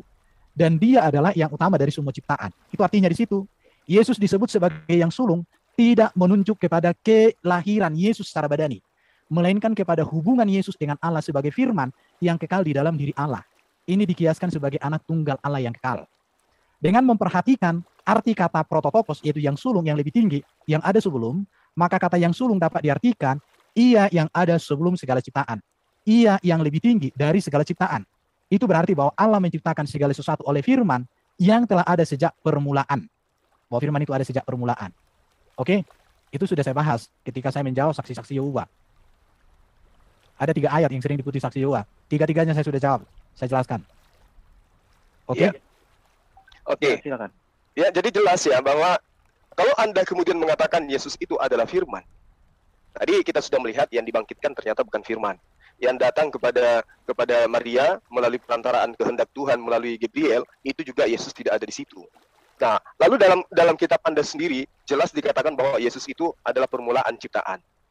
Kalau mau Anda larikan kepada firman, itu tidak kena. Kenapa? Di dalam Yesaya 55 nomor 11 pun dikatakan bahwa segala firman yang terlontar dari mulutku, apa yang keluar dari mulutku, tidak akan kembali kepadaku dengan sia-sia. Sebelum yang kuinginkan itu terjadi sesuai dengan yang ku mau. Itu adalah indikasi firman. Nah, sementara Yesus tidak terlontar dari mulut Tuhan. Terlontar dari rahim manusia, iya. Itu yang saudara harus pahami di sini. Mohon maaf. Lalu kemudian, coba Anda uraikan kepada saya, di dalam Roma 1 nomor 3, di situ di dalam bahasa original teksnya, dikatakan Yesus itu berasal daripada sperma Daud. Artinya bahwa, tadi kita sudah sepakat, Yesus tidak ada pada saat Gabriel datang. Nanti dia ada setelah dia dihamilkan. Berarti tidak salah yang diterangkan oleh Roma 1 nomor 3 dalam bahasa Greek bahwa Yesus itu memang berasal daripada spermatos. Oke, sudah bisa dijawab. Iya, silakan. Maria itu kan keturunan Daud. Ya. Jadi itu menegaskan bahwa dia memang memiliki silsilah dari Daud. Itu jelas. Dia kan keturunan Yehuda. Maria. Baru Yusuf pun itu kan Yehuda. Jadi itu sebenarnya tidak ada masalah dengan apa yang Bro sampaikan tadi di situ. Tetapi saya mau tegaskan sama Bro ya begini. Ketuhanan Yesus itu berbicara tentang kemesiasan Yesus. Berbicara Mesias itu artinya yang diurapi. Yang diurapi itu menunjuk jabatan dia raja, dia nabi, dia imam, bahkan dia hakim yang adil. Jadi itu otoritas kepenguasaan Yesus yang diberikan oleh Bapa, itulah ketuhanan Yesus. Maka iman Kristen, Tuhan dengan Allah, dua kata yang berbeda. Ini Bro. Nanti akan saya tanya sama Bro, saya akan cross check apa yang Bro nyatakan dari tadi. Dan nanti saya minta ada waktu untuk Bro mempertanggungjawabkan pernyataannya Bro. Nanti akan saya cross check ini. Siapkanlah dirimu. Ya, silakan aja Anda buka, ya, buka aja original teks kitab Anda, Roma 1 nomor 3. Di situ dikatakan Yesus itu spermatos dari Daud itu sendiri. Artinya diterangkan di dalam kitab Anda, Yesus itu berasal dari sperma Daud. Kan begitu? Interlinear. Kalau masuk ke bahasa Yunani, kita harus cek interlinear. Ini butuh waktu, Bro. Oke. Ya, butuh waktu. Apa saya dulu bertanya sambil saya cari, Bro Justin? Enggak, saya pikir kalau tadi ini larinya kan dari kolose yang satu itu sudah selesai ya Pak Zuma ya. Jadi larinya ke masalah yang tadi benih kemanusiaan Yesus gitu ya Pak Erben ya Pak Zuma, kalau saya tidak salah catat ya. Oke, yang saya lagi cari ini. Roma pasal berapa tadi? Saya lagi buka nih. Saya juga tidak salah. Roma pasal berapa Pak Zuma, mohon diulang Pak. Roma 1 nomor 3. Oke. Saya cari dulu. Roma pasal 1 ayat 3. Tentang anak yang lahir dari keturunan Daud.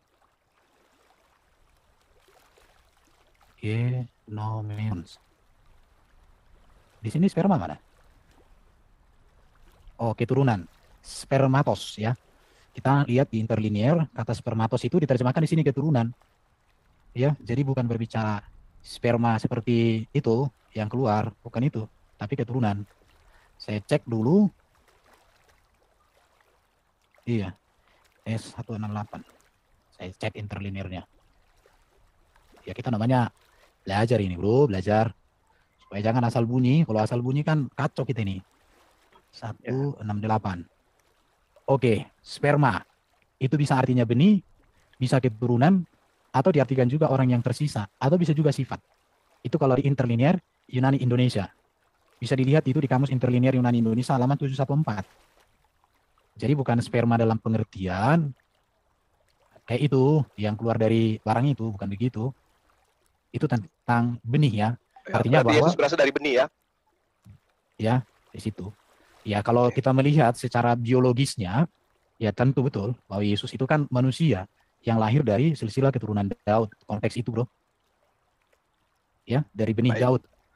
Bukan, lagi juga dikatakan di situ kan keturunan Daud. Enggak mungkin lah itu berbicara sperma dari hasil kelamin Daud. Karena Daud sudah mati, tapi itu menunjukkan silsilah keturunan. Iya. Karena Daud udah mati ribuan tahun, Bro. Nggak mungkin lagi spermanya. Emang ada apa sperma ditabung waktu itu kan belum ada. Tapi itu berbicara garis keturunannya secara manusia. Mungkin udah jelas lah itu. Ya seperti itu Pak Zuma. Jadi yang saya catat dari penjelasan Pak Erben itu sperma dari tidak melibatkan sperma manusia, kira-kira seperti itu. Lalu bahasanya apa Pak Erben? Karena saya pikir belum ada bahasa untuk menjawab frase yang untuk frase utama, frase kunci untuk menjawab tadi yang Pak Zuma sampaikan. Berasal dari benih Daud. Iya, benih Daud di situ bukan berbicara sperma, di situ bukan berbicara itu. Iya, Ya, Kita itu berbicara mengenai benih, Iya, benih Daud. Oke. benihnya. Iya. Jadi artinya gini juga, memakai istilah itu untuk menunjukkan tentang sisi kemanusiaan Yesus itu. Memang betul Yesus kan lahir dari keturunan benih silsilah Daud. Bukan benih Daud karena Daud udah mati ribuan tahun. Oke, udah cukup serasa, udah jelas. Ya, saya pikir sudah jelas Pak Zuma. Jadi ini memang tidak melibatkan tadi ya yang saya tangkap, yang saya catat tidak melibatkan benih manusia laki-laki, tapi itu dari, kalau saya mungkin membahasakannya, mohon izin ya, dari roh pekerjaan Allah, kira-kira seperti itu ya Pak Erwin mungkin ya. Ya, pekerjaan Tuhan lah itu, pekerjaan Roh Kudus, Ya, itu mujizat. Ya, sorry saya bukannya masuk substansi, maksud saya supaya kita beralih ke yang lain gitu. Ya. Ini masih ada tidak host waktunya? Kita sudah 1 jam atau lebih atau bagaimana nih? Masih 1 jam lagi, Pak. 1 jam lagi. Oh, luar biasa ya. Aku Ya, tanya dikit dong, aku ingin cross check boleh, moderator? Jangan bertanya akidah Islam ya, karena ini saya Iya. menjelaskan Kristen. Tanya apa Pak? Tadi Bro Juma di pembukaan tadi dikatakan Bapa nujul jadi manusia. Bro Juma boleh nggak tunjukkan ayat Alkitab yang menjadi acuan Bro Juma ada ajaran Bapa nujul jadi manusia? Ya tadi Anda sendiri yang menunjukkan bukan? Mengambil rupa manusia. Saya tanya sama Bro, Bapa nujul jadi manusia ada ayatnya nggak? Itu kalimatmu tadi saya catat di sini. Ya.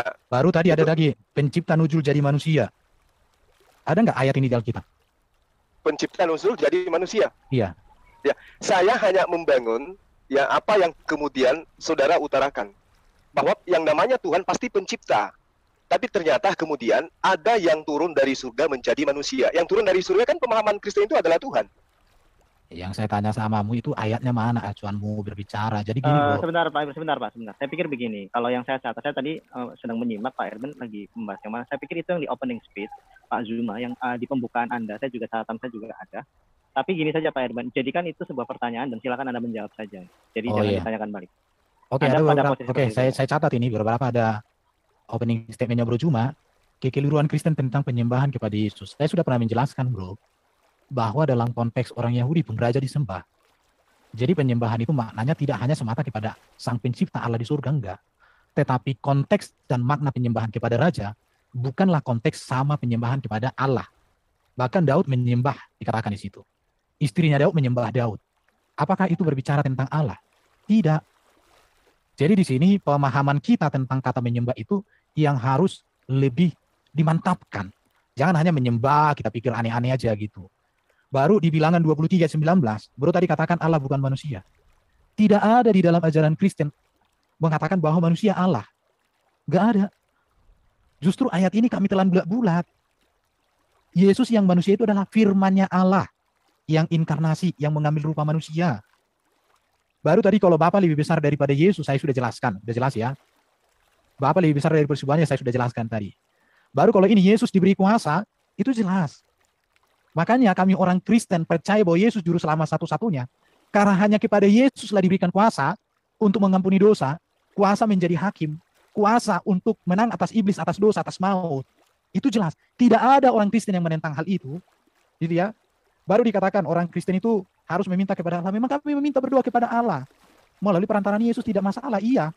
Justru karena Yesuslah menjadi pengantaran itu, maka kami doanya pasti. Kenapa? Sedikit saya kasih tahu sama bro. Dosa membawa manusia terpisah dari Allah. Tetapi Yesus datang menyelesaikan persoalan ini, maka di dalam Yesus kami didamaikan. Maka melalui Yesus kami langsung dekat. Karena Bapa sendiri yang memberikan jalan itu kepada kami. Kepada Yesus. Maka Yesus katakan, barang siapa meminta kepada Bapa dalam namaku akan diberikan. Tetapi juga kami langsung berdoa kepada Bapa juga bisa. Makanya kami berdoa, kepadamu ya Allah Bapakku yang di surga kami memohon. Di dalam Kristus Sang Juru Selamat, firman-Mu yang menjadi manusia kami berdoa. Amin, jelas. Di situ. Baru menyembah Bapa. Kami menyembah Bapa bro. Menyembah Bapa Sang Pencipta itu sebagai Allah kami. Tapi kami menyembah Yesus sebagai Mesias. Kristus kami. Karena dia adalah Tuhan dalam pengertian kurios, penguasa Mesias. Bukan bahwa kami ketika menyembah Yesus, dialah Bapa itu sendiri. Orang yang mengatakan Yesus adalah Bapa itu sendiri, itu pemahaman yang keliru bro. Itu keliru bro. Di situ ya. Jadi kami tidak mengatakan bahwa Yesus itu Bapa, nggak ada bro ya. Baru di sini katakan Yesus menyembah kepada dirinya. Saya mau tanya sama bro, Yesus ada nggak? Dia mengatakan menyembah kepada dirinya, nggak ada. Yesus menyembah kepada Bapa. Dan kami juga menyembah kepada Bapa. Dan kami sembah Yesus sebagai Mesias kami. Sebagai Kristus kami. Bukan bahwa Yesus itu langsung jadi Bapa itu sendiri. Ini kekeliruan yang terjadi selama ini. Sehingga kita menyampaikan sesuatu, tapi senjata kita ini moncongnya entah kemana. Berarti sembahan Anda ada berapa sembahan Anda? Berarti bro nggak memahami tadi konteks arti kata menyembah yang saya jelaskan. Iya, saya tanya kepada Anda. Saya pikir begini Pak Suma, jangan ada pertanyaan seperti itu. Karena justru itu menjadi muara polemik. Pertanyaan ada berapa sembahan. Jadi tadi Pak Erben sudah menjelaskan konteks penyembahan. Saya tegaskan dan saya catat bahwa penyembahan kepada Yesus dalam batasan ya ke apa tadi kemesiasannya ya Pak Erben ya kalau tidak salah saya catat seperti itu. Jadi saya pikir tidak ada lagi nanti akan menjadi logical fallacy ketika Anda menanyakan ada berapa sembahan. Saya pikir masalah penyembahan ini sudah jelas oleh Pak Erben. Apakah Pak Zuma ingin beralih ke yang lain Pak? Atau kalau Anda ingin menanggapi silahkan.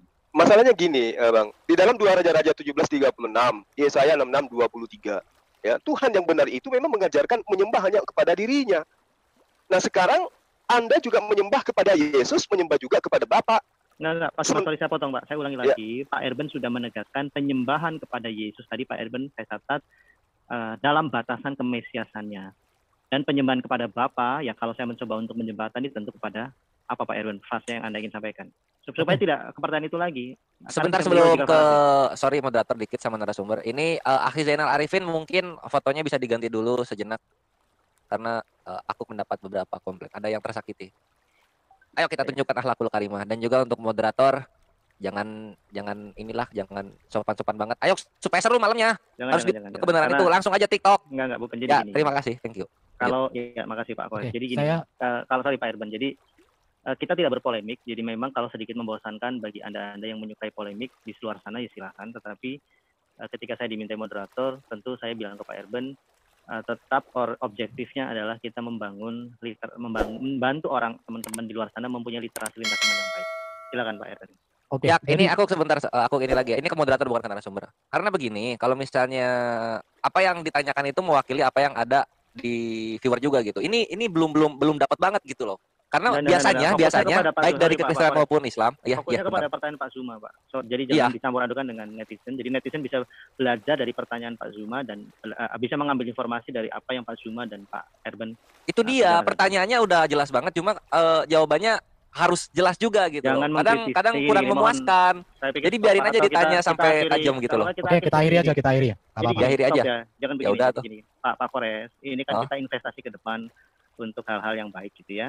Jadi kita mencerdaskan, kalau dalam prinsip yang kami dengarkan agamaku, kita selalu praktekkan itu, supaya teman-teman tidak saling menyalahpahami. Di saat nanti teman-teman Kristen bertanya tentang iman Islam, diberikan jawaban yang sebaiknya, supaya kami juga tidak menyalahpahami, kira seperti itu. Jadi sekarang fokus pada Pak Zuma dan Pak Eben, dan kita mengambil intisari dari apa yang mereka diskusikan. Iya, aku nggak ke narasumber, ini ke moderator gitu. Jadi kalau bisa biarkan aja dilonggarkan gitu, supaya gini, semakin kalau saya- tajam jawabannya Gini, semakin biar enak Pak, gitu. Pak, Cuman Pak ya Kores, tolong, terserah. gini, nanti kita bicarakan nanti Pak. Sekarang kita selesaikan dulu diskusi ini. Nanti masalah format perbaikan jangan diinterupsi seperti ini. Biarkan saya sebagai moderator yang menentukan arahnya, dan saya pastikan akan netral dan objektif. Silakan Pak. Erben. Bosan. Ya udah lanjut aja nggak apa-apa. Dari tadi. Bang Arben, saya lihat, kami dengar di sini ya. Ini siapa yang tadi yang bilang ya netral? Ya, sip. Wah, nggak apa-apa ini kok. Selama tidak ada hujatan menurut aku. Ini kenapa Iya, saya di-mute ya? Ini masih di. Iya, sebentar. Moderator biar aku ngomong dulu supaya menengahi. Enggak bisa Pak Kores. Ini saya lagi. Nggak ada yang dipojokan di sini. Aku cuma bilang moderatornya udah bagus kok, tidak ada pemojokan dan Oke, sudah tadi bisa itu siapa menetralisir yang- tadi kata-kata siapa yang hujatan ngoceh gitu. seperti itu tolong di book aja tuh di waiting room yang Itulah mengatakan- kenapa aku mute all tadi tuh, maaf. Karena Oh, mute all iya. kan nggak bisa perorangan. Ya wes, yuk silakan Iya. lanjut moderator. Kita juga sudah sekitar berapa nih? 20 menit lagi. Ya baik, silakan Pak Erben. Makasih Pak Kores. Oke, Bro Juma tadi kan coba mengutip dari raja-raja bahwa yang disembahnya Allah. Tetapi karena Bro mungkin tidak utuh membaca kitab raja-raja, di sini lalu Bathsheba berlutut, sujud menyembah kepada raja.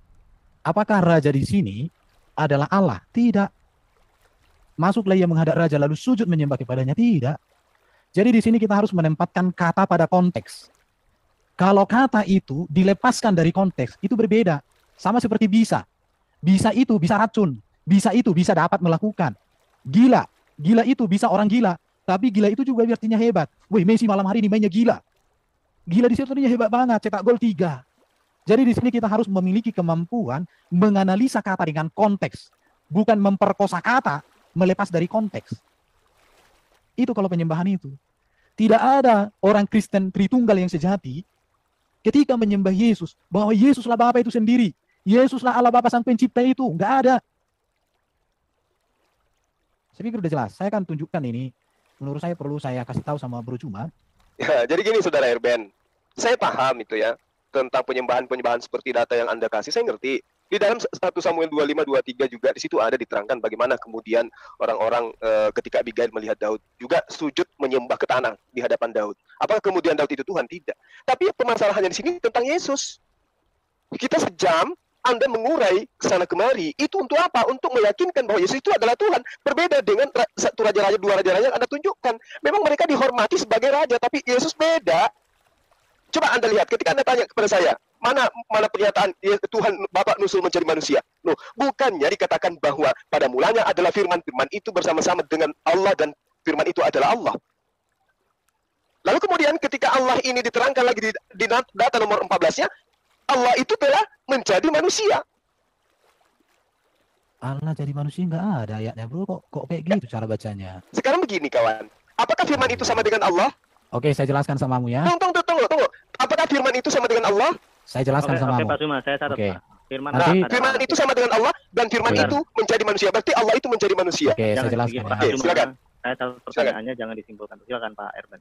Oke, saya jelaskan ya supaya Bro memahami nih. Ini waktu yang indah untuk Bro memahami iman Kristen yang sesungguhnya supaya Bro itu jangan menyampaikan iman Kristen yang bukan sesungguhnya. Perhatikan, pada mulanya adalah firman. NRK, hologos. Kata adalah di sini itu imperfect, aktif, indikatif. Imperfect itu artinya unsur makna terus-menerus. Aktif itu sedang berlangsung, indikatif itu kenyataan. Baru kalau di sini pada mulanya itu, kata mulanya di sini kata benda, bentuk feminim tunggal objek. Jadi kalau dilihat teks Yunani, maka kalimat pada mulanya adalah firman diartikan di dalam permulaan ada itu firman. Ada dan terus menerus ada dan nyata. Firman itu sudah ada dan terus menerus ada di dalam permulaan. Itu, kita lanjut di kalimat berikut. Dan itu firman bersama-sama Allah. Kai hologos en prostonteon. Dan itu firman sudah ada, terus menerus nyata bersama itu Allah. Jika kalimat kedua ini dipadukan dengan kalimat pertama, maka tepat diartikan bahwa firman sudah ada dan terus menerus ada dan nyata sejak dari permulaan, yaitu di dalam diri Allah. Itu jelas. Jadi belajar saya tentang Alkitab seperti ini, bro. Jadi saya berterima kasih hari ini bisa menyampaikan ini samamu. Besok-besok jangan lagi omongkan yang bukan iman Kristen. Dan Allah adalah itu firman, kaiteos en hologos. Di sini kata adalah di sini dengan kata bersama-sama, dengan kata adalah, ini ada adalah bersama-sama, adalah ini bersama-sama, ini semua itu dari kata ini. Dengan apa ini nih? Lihat. Ini emi. Ada 3 kata emi di situ. Oke. Jadi yang kedua itu, nih, firman itu nyata, ada, berada, tinggal, sedang ada, dan terus-menerus ada di dalam diri Allah. Jadi firman itu adalah Allah, bukan artinya begini, aku adalah Juma, Juma adalah aku, bukan gitu. Firman itu adalah artinya Allah, bahwa di dalam Allah ada firman. Karena firman ada di dalam diri Allah, maka firman adalah Allah. Karena sesuatu yang ada di dalam diri Allah adalah Allah. Allah dengan firman-Nya tidak terpisahkan. Satu, itu maksudnya di situ. Saya pikir ini penjelasan sudah sangat sederhana. Supaya Oke. Saya tanggap, boleh? Boleh, silakan. Oke. Terima kasih atas penjabaran Anda. Yang Anda jabarkan itu adalah firman, sifat yang melekat pada diri Allah. 2 poin yang saya tangkap. Firman itu terus-menerus ada di dalam diri Allah. Kedua, Allah dan firman tidak pernah terpisah. Berarti firman tidak ada pada diri Yesus. Firman ada pada diri Allah. Karena firman tidak bisa keluar daripada Allah. Firman itu terus-menerus ada di dalam diri Allah. Jadi dia tidak bisa berubah wujud menjadi manusia. Makanya saya katakan, firman itu bukan Yesus. Kalau diterangkan pada mulanya adalah firman, firman itu bersama-sama dengan Allah dan firman itu adalah Allah. Oke, saya sepakat itu.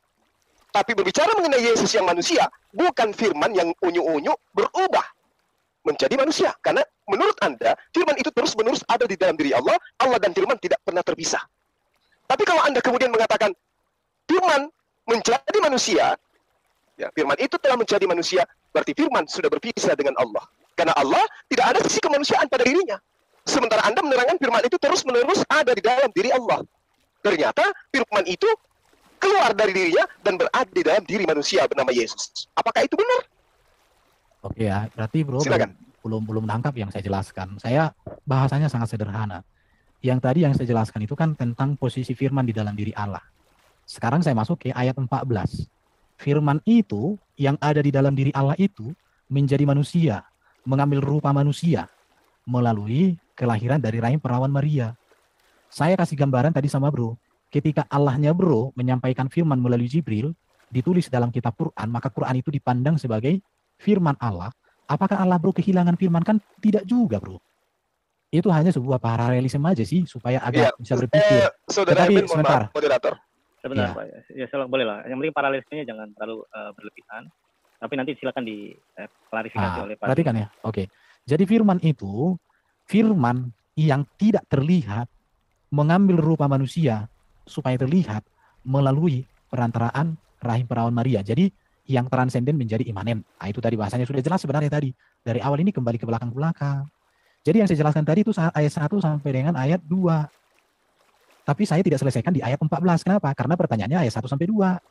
Tapi karena baru sampai giring jadi dipolemikkan, saya jelaskan ini firman itu, firman yang kekal di dalam diri Allah, diutus Allah mengambil rupa manusia. Namanya Yesus. Yesus yang manusia itu diberikan Allah, Bapa itu kuasa. Kuasa mengampuni dosa, kuasa mendamaikan, kuasa menyelamatkan, kuasa menang atas iblis. Dan itu dibuktikan Yesus. Yesus tidak hanya ngomong, tapi dibuktikan dengan kehidupannya. Makanya orang Kristen menyembah kepada Yesus, Raja segala Raja yang sudah mengalahkan kematian, bukan yang hidup dalam kematian. Baik, baik Pak Erben. Saya pikir begini Pak Erben, Pak Zuma, jangan kembali lagi ke masalah firman, karena tadi sudah ada penjelasan kunci dari Pak Erben, Pak Zuma terkait imanen, transenden, dan imanen, pewahyuan yang saya catat. Jadi apakah masih mau dilanjutkan ke masalah yang ketuhanan, karena ini sudah mendekati waktu-waktu terakhir Pak Zuma? Saya hanya ingin meluruskan tentang apa yang diterangkan Saudara Erben mengenai firman di dalam Islam. Silakan. Oke, jadi ketika Anda mengatakan sama dengan Al-Quran, firman dibukukan menjadi Al-Quran. Nah ini yang harus saya luruskan. Tidak ada satupun manusia beragama Islam yang meyakini bahwa firman berubah menjadi buku. Tapi yang ada adalah firman yang diwahyukan dibukukan dalam sebuah lembaran kertas, kemudian disatukan menjadilah sebuah kitab. Dan kitab itu bukan Tuhan yang nusul, bukan Tuhan yang ngambil rupa kertas atau rupa buku. Dan tidak ada kemudian umat Islam yang menyembah buku berupa Al-Quran. Al-Quran, firman menjadi Al-Quran, artinya bahwa firman Allah yang diwahyukan kepada baginda Rasulullah Muhammad SAW itu dibukukan dalam sebuah kitab namanya Al-Quran. Bukan firman sifat Allah kalamullah yang kemudian nuzul berubah menjadi buku, bukan. Tapi rangkaian ketetapan hukum-hukum Tuhan ditorehkan di atas sebuah buku, dan itulah yang disebut kitab suci Al-Quran. Berbeda dengan pemahaman Anda terhadap Yesus. Yang Anda katakan adalah firman yang melekat pada diri Tuhan, dan firman adalah Allah, itu berubah menjadi manusia, telah menjadi manusia. Tapi ketika dipertanyakan siapa yang dibangkitkan, Anda mengatakan manusianya yang dibangkitkan. Padahal yang menjadi manusia adalah firman. Berarti yang dibangkitkan adalah firman. Gitu, Saudara Erben. Oke, jadi bro kembali membuat sebuah framing yang menurut saya tidak menyimak apa yang saya sampaikan. Tidak ada di dalam kalimat saya dan Alkitab yang mengatakan firman itu berubah kayak Power Rangers. Enggak ada.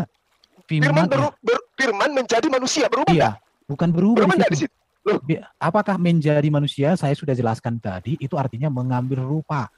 Itu yang disebut dengan inkarnasi. Sebentar Pak Zuma, Pak Erben. Tadi Pak Zuma, Pak Erben. Saya pikir nggak usah dilanjutkan ke yang tadi lagi, karena tadi sudah dijelaskan Pak Zuma konteks perubahan itu mungkin dalam bahasa yang dimaksud adalah inkarnasi, kira-kira seperti itu. Ya, yang imanen berubah. jadi bukan yang saya tadi Pak Erben sudah menjelaskan itu Pak Zuma, bukan perubahan seperti dari benda padat cair seperti itu. Firman tetap dalam diri Bapa yang tadi saya catat. Saya pikir gini Pak Zuma, terima kasih atas penjelasan mengenai tadi konteks firman Allah dalam Quran gitu.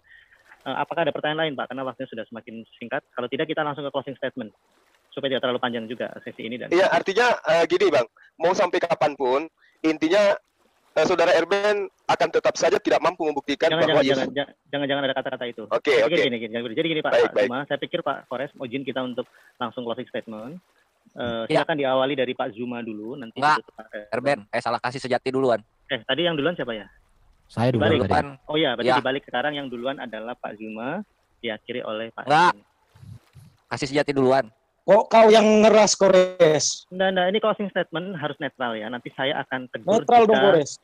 Closing statement itu saling menyerang atau tidak. Ini siapa Kang Kilang Minyak lagi ngomong-ngomong? Sebentar ya, ini mau Baru saya kira. Yuk lanjut. Sebentar dulu, yang lain di-mute dulu, Pak Kores. Closing statement biasanya setiap kali saya moderator itu bergantian, yang tadi di awal itu opening duluan, nanti closing baru terakhir. Sebaliknya seperti itu, dan harus closing statement jangan dimanfaatkan untuk memberikan serangan yang tidak bisa di counter. Jadi tidak boleh. Closing statement harus justru memberikan apresiasi terhadap apa yang sudah lawan diskusinya itu sampaikan, bukan untuk menambahkan framing-framing baru, premis-premis baru, apalagi kesimpulan yang tidak bertanggung jawab. Jadi silakan. Oke, bisa dipegang ya? Bisa, tenang Bro. Oke. Silakan closing statement dari yang tadi sebelumnya yang mengawali adalah Pak Erben, sekarang dari Pak Zuma. Silakan Pak Zuma. Baik, terima kasih atas kesempatan yang diberikan kepada saya. Jadi terima kasih Saudara Erben telah mengangkat tema ini yang pada intinya bahwa kata Tuhan yang dinobatkan kepada Yesus itu kita sudah urai, dan saudara pun mengakui bahwa Tuhan dalam arti bahwa Yesus ini tidak setara dengan Sang Bapa, Sang Pencipta dan seterusnya. Itu poinnya di situ. Lalu kemudian ketika saya mengatakan bahwa Anda menyembah Yesus, sementara di dalam 2 Raja-Raja 17:36, Yesaya 66:23 yang harusnya disembah dalam perspektif Tuhan pencipta langit dan bumi itu hanya Allah saja, yang sahabat mungkin sebut dengan sebutan Bapa. Dan lagi-lagi saudara mengatakan bahwa penyembahan terhadap Yesus itu sama ketika penyembahan terhadap Daud, penyembahan terhadap Musa dan seterusnya. Artinya bahwa salahlah orang-orang yang menganggap Yesus itu adalah Sang Bapa itu sendiri yang nusul menjadi manusia, dikarenakan karena ternyata Tuhan yang Anda maksud ini adalah sebagai kurios, sebagai Tuhan yang diberi kuasa oleh Tuhan di atas muka bumi ini. Artinya dari saya mengambil poin yang sangat bermanfaat dari paparan-paparan saudara yang berdata dan berdalil bahwa Yesus kedudukannya tidaklah lebih besar dari Sang Pengutus. Posisinya hanyalah utusan. Dia adalah manusia yang kemudian Anda katakan memiliki dua natur. Satunya adalah natur manusia, satunya adalah natur keilahian. Sangat disayangkan kalau saya sendiri mengatakan bahwa pada sisi Bapa itu tidak ada sisi kemanusiaan. Hanya Yesus yang memiliki sisi kemanusiaan dan memiliki sisi keilahian. Sementara sisi keilahian yang Anda maksud itu adalah pekerjaan-pekerjaan yang dilakukan Yesus, seperti membangkitkan, lalu kemudian mengatakan dosamu telah diampuni, itu adalah pekerjaan-pekerjaan diperintahkan oleh Tuhannya untuk ia lakukan di tengah-tengah Bani Israel. Jadi sisi keilahian yang dimaksud di Yesus itu adalah sisi mukjizat yang diberikan Tuhannya kepada Yesus. Jadi tidak ada kemudian hal yang bisa Anda utarakan menurut penilaian saya yang bisa mengangkat posisi Yesus sebagai oknum yang senantiasa menyembah taat kepada Tuhan, berubah menjadi Tuhan itu sendiri. Saya kira begitu, sahabat RBN. Terima kasih atas kesempatan yang diberikan untuk kita membahas tema ini. Ya, mudah-mudahan Anda panjang umur, sehat selalu, dan bahagia bersama dengan keluarga. Moderator, terima kasih, Anda sangat luar biasa. Terima kasih. Pak Zuma, terima kasih atas closing statement-nya. Silakan Pak Erben mengefektifkan waktu. Closing statement 2-3 menit, jangan terlalu lama pada poinnya, dan apresiasi kepada pihak bukan lawan ya, tapi partner dialog gitu. Terima kasih. Silakan Pak Erben. Oke, terima kasih Bro Juma. Diskusinya sangat hot, indah, mantap. Kayak gini lah yang mantap. Terima kasih Bro Edo ya. Jadi Bro Juma, saya mau tegaskan sama semua orang, ketuhanan Yesus itu berbicara ke penguasaan Yesus sebagai Mesias, sebagai Kristus. Dia adalah Raja, dia adalah Nabi, dia adalah Imam, dia hakim yang adil. Maka kekristenan tidak memahami bahwa Tuhan Yesus artinya bahwa Yesus Bapa sendiri, atau Yesus adalah Bapa di surga yang jadi manusia. Bukan. Kalau ada orang menganggap bahwa Yesus adalah Bapa di surga sendiri yang jadi manusia, itu jauh dari yang namanya ajaran Tritunggal Kristen sejati. Dan iman Kristen itu berpusat kepada ketuhanan Yesus yang berasal dari Allah Bapa di surga. Di situ. Jadi ini yang selama ini banyak orang salah memahami tentang beda kata Tuhan dan Allah. Tidak bisa membedakan antara sifat keilahian Yesus yang kekal di dalam diri Allah dengan sifat kemanusiaan Yesus yang baru ada setelah dilahirkan atau ada di dalam rahim perawan Maria. Dan saya mau katakan sama bro, kalau ada orang mengatakan Yesus adalah Bapa itu sendiri, itu sudah diputuskan oleh bapak-bapak gereja, itu keliru ya. Orang mengatakan bidat. Tapi kalau orang lagi emosi katakan bodat, ya udahlah urusan berikut lah itu ya kan. Jadi di sini kemanusiaan Yesus itu memang berasal dari rahim Maria. Maka karena itu Yesus mengatakan dia lebih kecil dari Bapa kemanusiaannya. Tetapi keilahian Yesus sebagai firman itu kekal di dalam diri Allah. Ini yang perlu saya tegaskan kepada kita. Jadi bagi kami kemesiasan Kristus itu menegaskan ketuhanan Yesus bahwa dia berkuasa. Dan karena itulah maka di dalam kekristenan tidak ada keraguan bahwa Yesus inilah juru selamat. Tidak ada keraguan bahwa Yesus inilah yang bisa membawa kita ke surga. Tidak ada keraguan bahwa Yesus inilah yang bisa memimpin kita menang atas dosa, atas iblis, atas maut. Karena kepenguasaan Bapa. Bapa nyatakan melalui Yesus, di mana sang firman yang inkarnasi jadi manusia yang bernama Yesus itu. Inilah indahnya kalau orang mengenal Yesus dengan benar berdasarkan Alkitab. Bukan berdasarkan orang-orang yang mantan pernah baca Alkitab tapi nggak utuh. Jangan mantan-mantan orang yang baca Alkitab tapi nggak utuh ya. Itu keliru namanya itu. Kalau orang Batak bilang, pening aku tempe, kalau kayak gitu. Makanya orang Kristen tidak pernah membangun pemahaman di luar daripada Alkitab. Dan Alkitab ini menjadi pondasi iman Kristen untuk mengenal Yesus dengan luar biasa. Jadi mulai malam hari ini saya mau tegaskan sama Bro Juma, kalau ke depan kita dialog, pahami perbedaan makna kata Tuhan dan Allah. Pahami arti kata Tuhan kepada Yesus itu menunjuk kepada kemesiasan, kepenguasaan daripada firman yang inkarnasi jadi manusia. Barangkali itulah yang mau saya sampaikan. Saya hanya menutup, jangan ragu untuk percaya kepada Yesus. Karena Yesus mengatakan, akulah jalan kebenaran dan hidup. Tidak ada seorang pun sampai kepada Bapa kalau tidak melalui aku. Karena hanya Yesus yang datang dari surga. Hidup sempurna di dunia. Dan dia kembali ke surga. Dan akan datang dia menjadi hakim yang adil. Haleluya. Terima kasih Bro Juma. Baik. Terima kasih semuanya. Haleluya. Ya, Ya, terima makasih, kasih Pak. Pak Zuma, Pak Erban. Ya, Izinkan sama-sama. dari host untuk memberikan closing statement sedikit, menyampaikan apresiasi kepada host, kepada tuan rumah, dan juga kepada channel-channel Muslim maupun channel-channel YouTube Kristen, para apologet. Zoom juga MMCI netizen. jangan lupa. Ya, Zoom inilah saya tidak hafal persatu ya. Silakan nanti promosikan sendiri, tapi intinya ini bisa mewakili kerinduan kita semua memberikan sumbangsi bagi bangsa dan negara kita yang kita cintai, Indonesia, supaya semakin rukun dalam kebinekaan, menempatkan keimanan itu pada posisinya, tidak pada posisi yang salah, yaitu polemik dan debat-debat yang menjurus kepada perpecahan. Jadi sekali lagi terima kasih atas partisipasi para narasumber ya dan host. Jadi dari kami menyampaikan selamat malam, selamat beraktivitas, dan salam sehat selalu. Waktu dan tempat kami kembalikan kepada host. Terima kasih. Ya, terima kasih juga untuk Brethren Justin dan juga Brother Kasih Sejati sudah mau meluangkan waktu berkunjung ke Zoom Muslim, dan juga kepada Guru Zuma untuk pemaparan yang sangat akhlakul karimah, bisa menjadi manfaat insya Allah untuk umat. Dan juga narasi-narasi serta argumentasi dari Brother Kasih juga semoga bisa menjadi manfaat untuk kekristenan yang menyaksikan di luar sana ya. Contohlah kami di sini untuk yang di live comment. di sini tidak terjadi penghujatan. Kalau misalnya ada gesekan sedikit, tentunya itu tidak ada penghujatannya. Itu dicontoh gitu. Itu dicontoh karena sekali gue lihat kalau misalnya ada yang di live komen hujat-hujat, maka itu akan dibawa ke sini. Kalau udah dibawa ke live kan sakit juga gitu loh. Maka marilah semoga apa yang ada di sini menjadi percontohan untuk yang di bawah sana. Oke deh, itu saja mungkin yang bisa aku sampaikan. Saksikan di Zoom MMCI ini Ivan Villa, konten-konten berikutnya insya Allah akan banyak dialog-dialog yang santun dan beradab di sini, lebih banyak lagi. Billahi taufiq wal hidayah. Kores Kristus pamit undur diri. Wassalamualaikum warahmatullahi wabarakatuh. Oke, terima kasih juga ya Bang Zuma, Kores, Pamir Ya dengan Bang, ya Bang, sama-sama Bang. rekan-rekan muslim yang ada di sini. Semoga diskusi dapat kita lanjutkan ya Pak Zuma ya. Siap ya Pak Zuma? Iya. Ya, kalau berkenan Pak Zuma ke Zoom Kristen lah. Iya. Oke Pak Zuma ya, aku mohon pamit Ya, beserta hati-hati Bang. ya Pak. Dengan yang lain partisipan Kristen kita kumpul di FIC ya. Terima kasih ya Pak Zuma. Ya, mohon Kores. pamit. Makasih, selamat malam. Salam Pamir. Tuhan. Oke, terima kasih kawan-kawan. Ya, Halo kita ke people. FIC ya. Yo, I love you Jangan lupa full tuh. besok di FIC sama Pauli. Ya kita ke Ya. FIC dulu. Yuk kita live. Sahabat yang terkasih, kita bersama-sama telah menyaksikan keberlangsungan diskusi atau debat antara para apologet Kristen bersama dengan Ustadz Zuma, dan kita sendiri bisa memberikan penilaian terhadap data-data atau argumentasi yang mereka bawakan di hari ini, apakah semuanya itu sudah sesuai dengan kebenaran atau bisa dibuktikan kebenarannya atau tidak, seperti itu.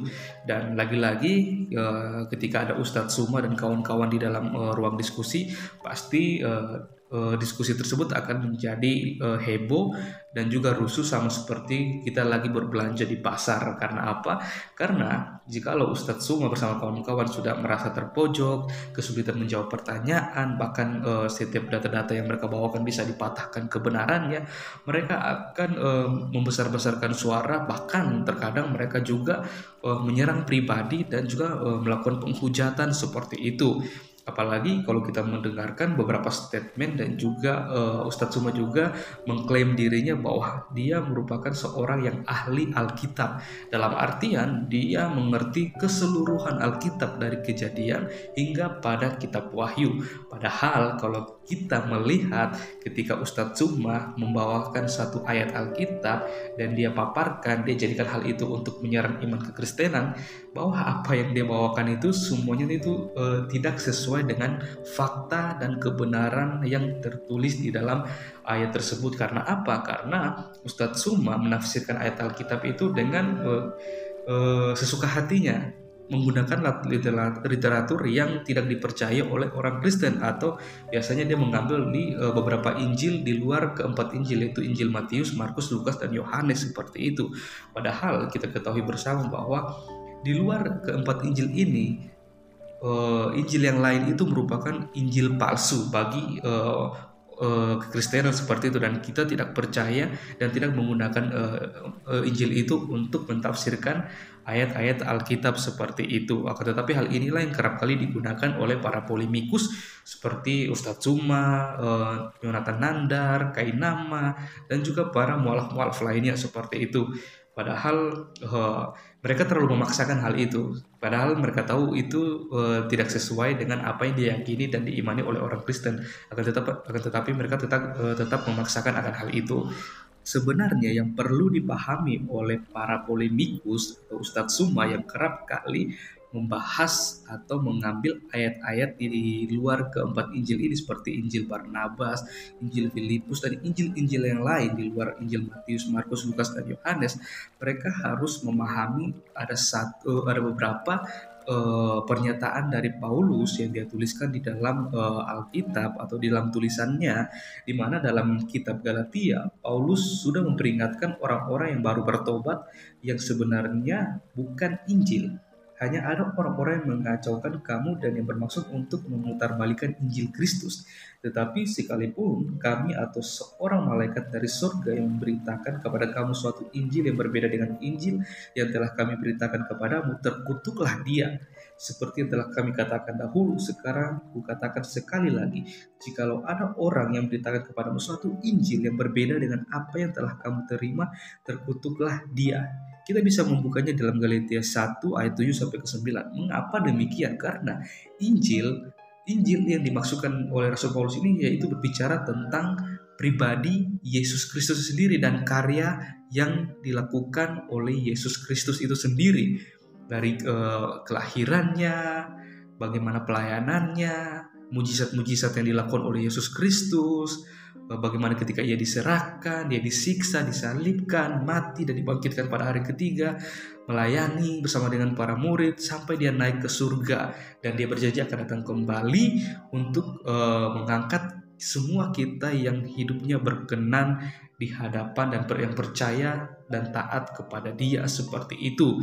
Hal inilah yang seharusnya dipahami oleh para polemikus dan juga Ustadz Suma dan kawan-kawan yang kerap kali menggunakan Injil di luar keempat Injil, yaitu kata-kata yang mengunggah ini seharusnya meyakinkan setiap orang Kristen yang berpikir jernih bahwa sangat mungkin bagi iblis, para malaikatnya, dan agen-agennya untuk menyelewengkan Injil Kristus, sehingga mereka yang mengira bahwa mereka mempercayai kabar baik sebenarnya sedang ditipu oleh iblis. Hal ini harus diperhatikan. Yang mengerikan, hal ini benar-benar terjadi pada para petobat Paulus sendiri di Galatia, dan mereka berada dalam bahaya terkutuk. Kita harus berhati-hati agar hal ini tidak terjadi kepada kita, karena kita tahu bersama bahwa Injil palsu saya cukup baik untuk diselamatkan. Sayangnya jutaan orang yang mengaku Kristen telah menerima pengembalikan kabar baik ini. Mengapa demikian? Karena kalau kita melihat banyak orang Kristen yang pada akhirnya menjadi seorang mualaf karena mereka menerima Injil di luar keempat Injil. Injil Matius, Markus, Lukas, dan Yohanes. Mereka mendapatkan pengajaran-pengajaran yang tidak sesuai dengan apa yang diajarkan oleh Yesus Kristus seperti itu, sehingga pada akhirnya mereka bimbang, mereka ragu, sehingga pada akhirnya mereka berpindah keyakinan. Dan hal inilah yang sangat disayangkan, supaya mari kita bersama-sama berdoa supaya kita para apologet Kristen yang supaya kita terus dipakai Tuhan secara luar biasa untuk terus memberitakan kabar baik, kabar sukacita, kebenaran kepada setiap orang yang selalu saja berusaha mengusik-musik iman kekristenan, supaya mereka boleh memiliki pemahaman yang benar dan baik tentang karya keselamatan yang telah disediakan oleh Allah melalui Yesus Kristus. Oke teman-teman, untuk itu saya mau mengajak kita semua untuk mengambil waktu untuk berdoa supaya kita semua para apologet Kristen dimanapun mereka berada, dan juga bagi para pendengar Injil, mereka boleh digerakkan hati dan mereka bisa melihat kebenaran yang sesungguhnya. Mari kita bersatu dalam doa. Kami bersyukur kepadamu ya Tuhan, Allah kami yang hidup, yang kami sembah di dalam nama Tuhan Yesus. Kami bersyukur dan berterima kasih buat kebaikan-Mu, buat rahmat dan kasih karunia-Mu yang begitu besar yang Kau berikan kepada kami, sehingga sampai saat ini kami boleh ada sebagaimana kami ada. Sesungguhnya itu karena kasih karunia Tuhan, semua karena anugerah-Mu yang begitu besar yang Kau terus limpahkan dalam kehidupan kami ya Tuhan. Kami mohon ampun atas setiap kesalahan dan dosa yang kami lakukan tidak berkenan di hadapan-Mu, baik dalam perkataan kami, perbuatan, tingkah laku, hati dan pemikiran kami, supaya kami boleh hidup layak dan berkenan di hadapan-Mu ya Tuhan. Kami mau berdoa ya Tuhan untuk semua teman-teman para apologet Kristen dan juga hamba-hamba Tuhan, anak-anak Tuhan yang terus menggunakan media sosial untuk melayani, menjangkau banyak orang yang selama ini dibutahkan, bahkan tidak mengerti akan kebenaran, bahkan terus mengusik-musik iman kekristenan, supaya mereka terus dipakai Tuhan secara luar biasa dengan hikmat Tuhan, supaya mereka boleh memberitakan kabar baik, kabar sukacita, bukan setiap kebenaran yang selalu saja disalahgunakan, bahkan tidak dipahami oleh orang-orang di luar kekristenan ya Tuhan. Kami berdoa biarlah anugerah Tuhan, pertolongan Tuhan, hikmat dari Tuhan terus menyertai mereka semua. Dan bahkan mereka yang mendengarkan diskusi atau debat ini, mereka boleh dibukakan, dicerahkan, dan mereka boleh melihat kebenaran dan keselamatan yang sejati yang disediakan oleh Allah melalui Yesus Kristus. Dan ketika kita percaya kepada Yesus Kristus, kita memiliki kehidupan yang kekal, hidup bersama-sama dengan Bapa di surga. Terima kasih Tuhan Yesus, ini doa kami, ini harapan kami, yang kami naikkan hanya di dalam satu nama, yaitu Yesus Kristus Tuhan dan Raja kami. Haleluya, amin. Oke teman-teman, sekian video saya di hari ini. Sampai berjumpa di video saya selanjutnya. Tuhan Yesus memberkati kita semua.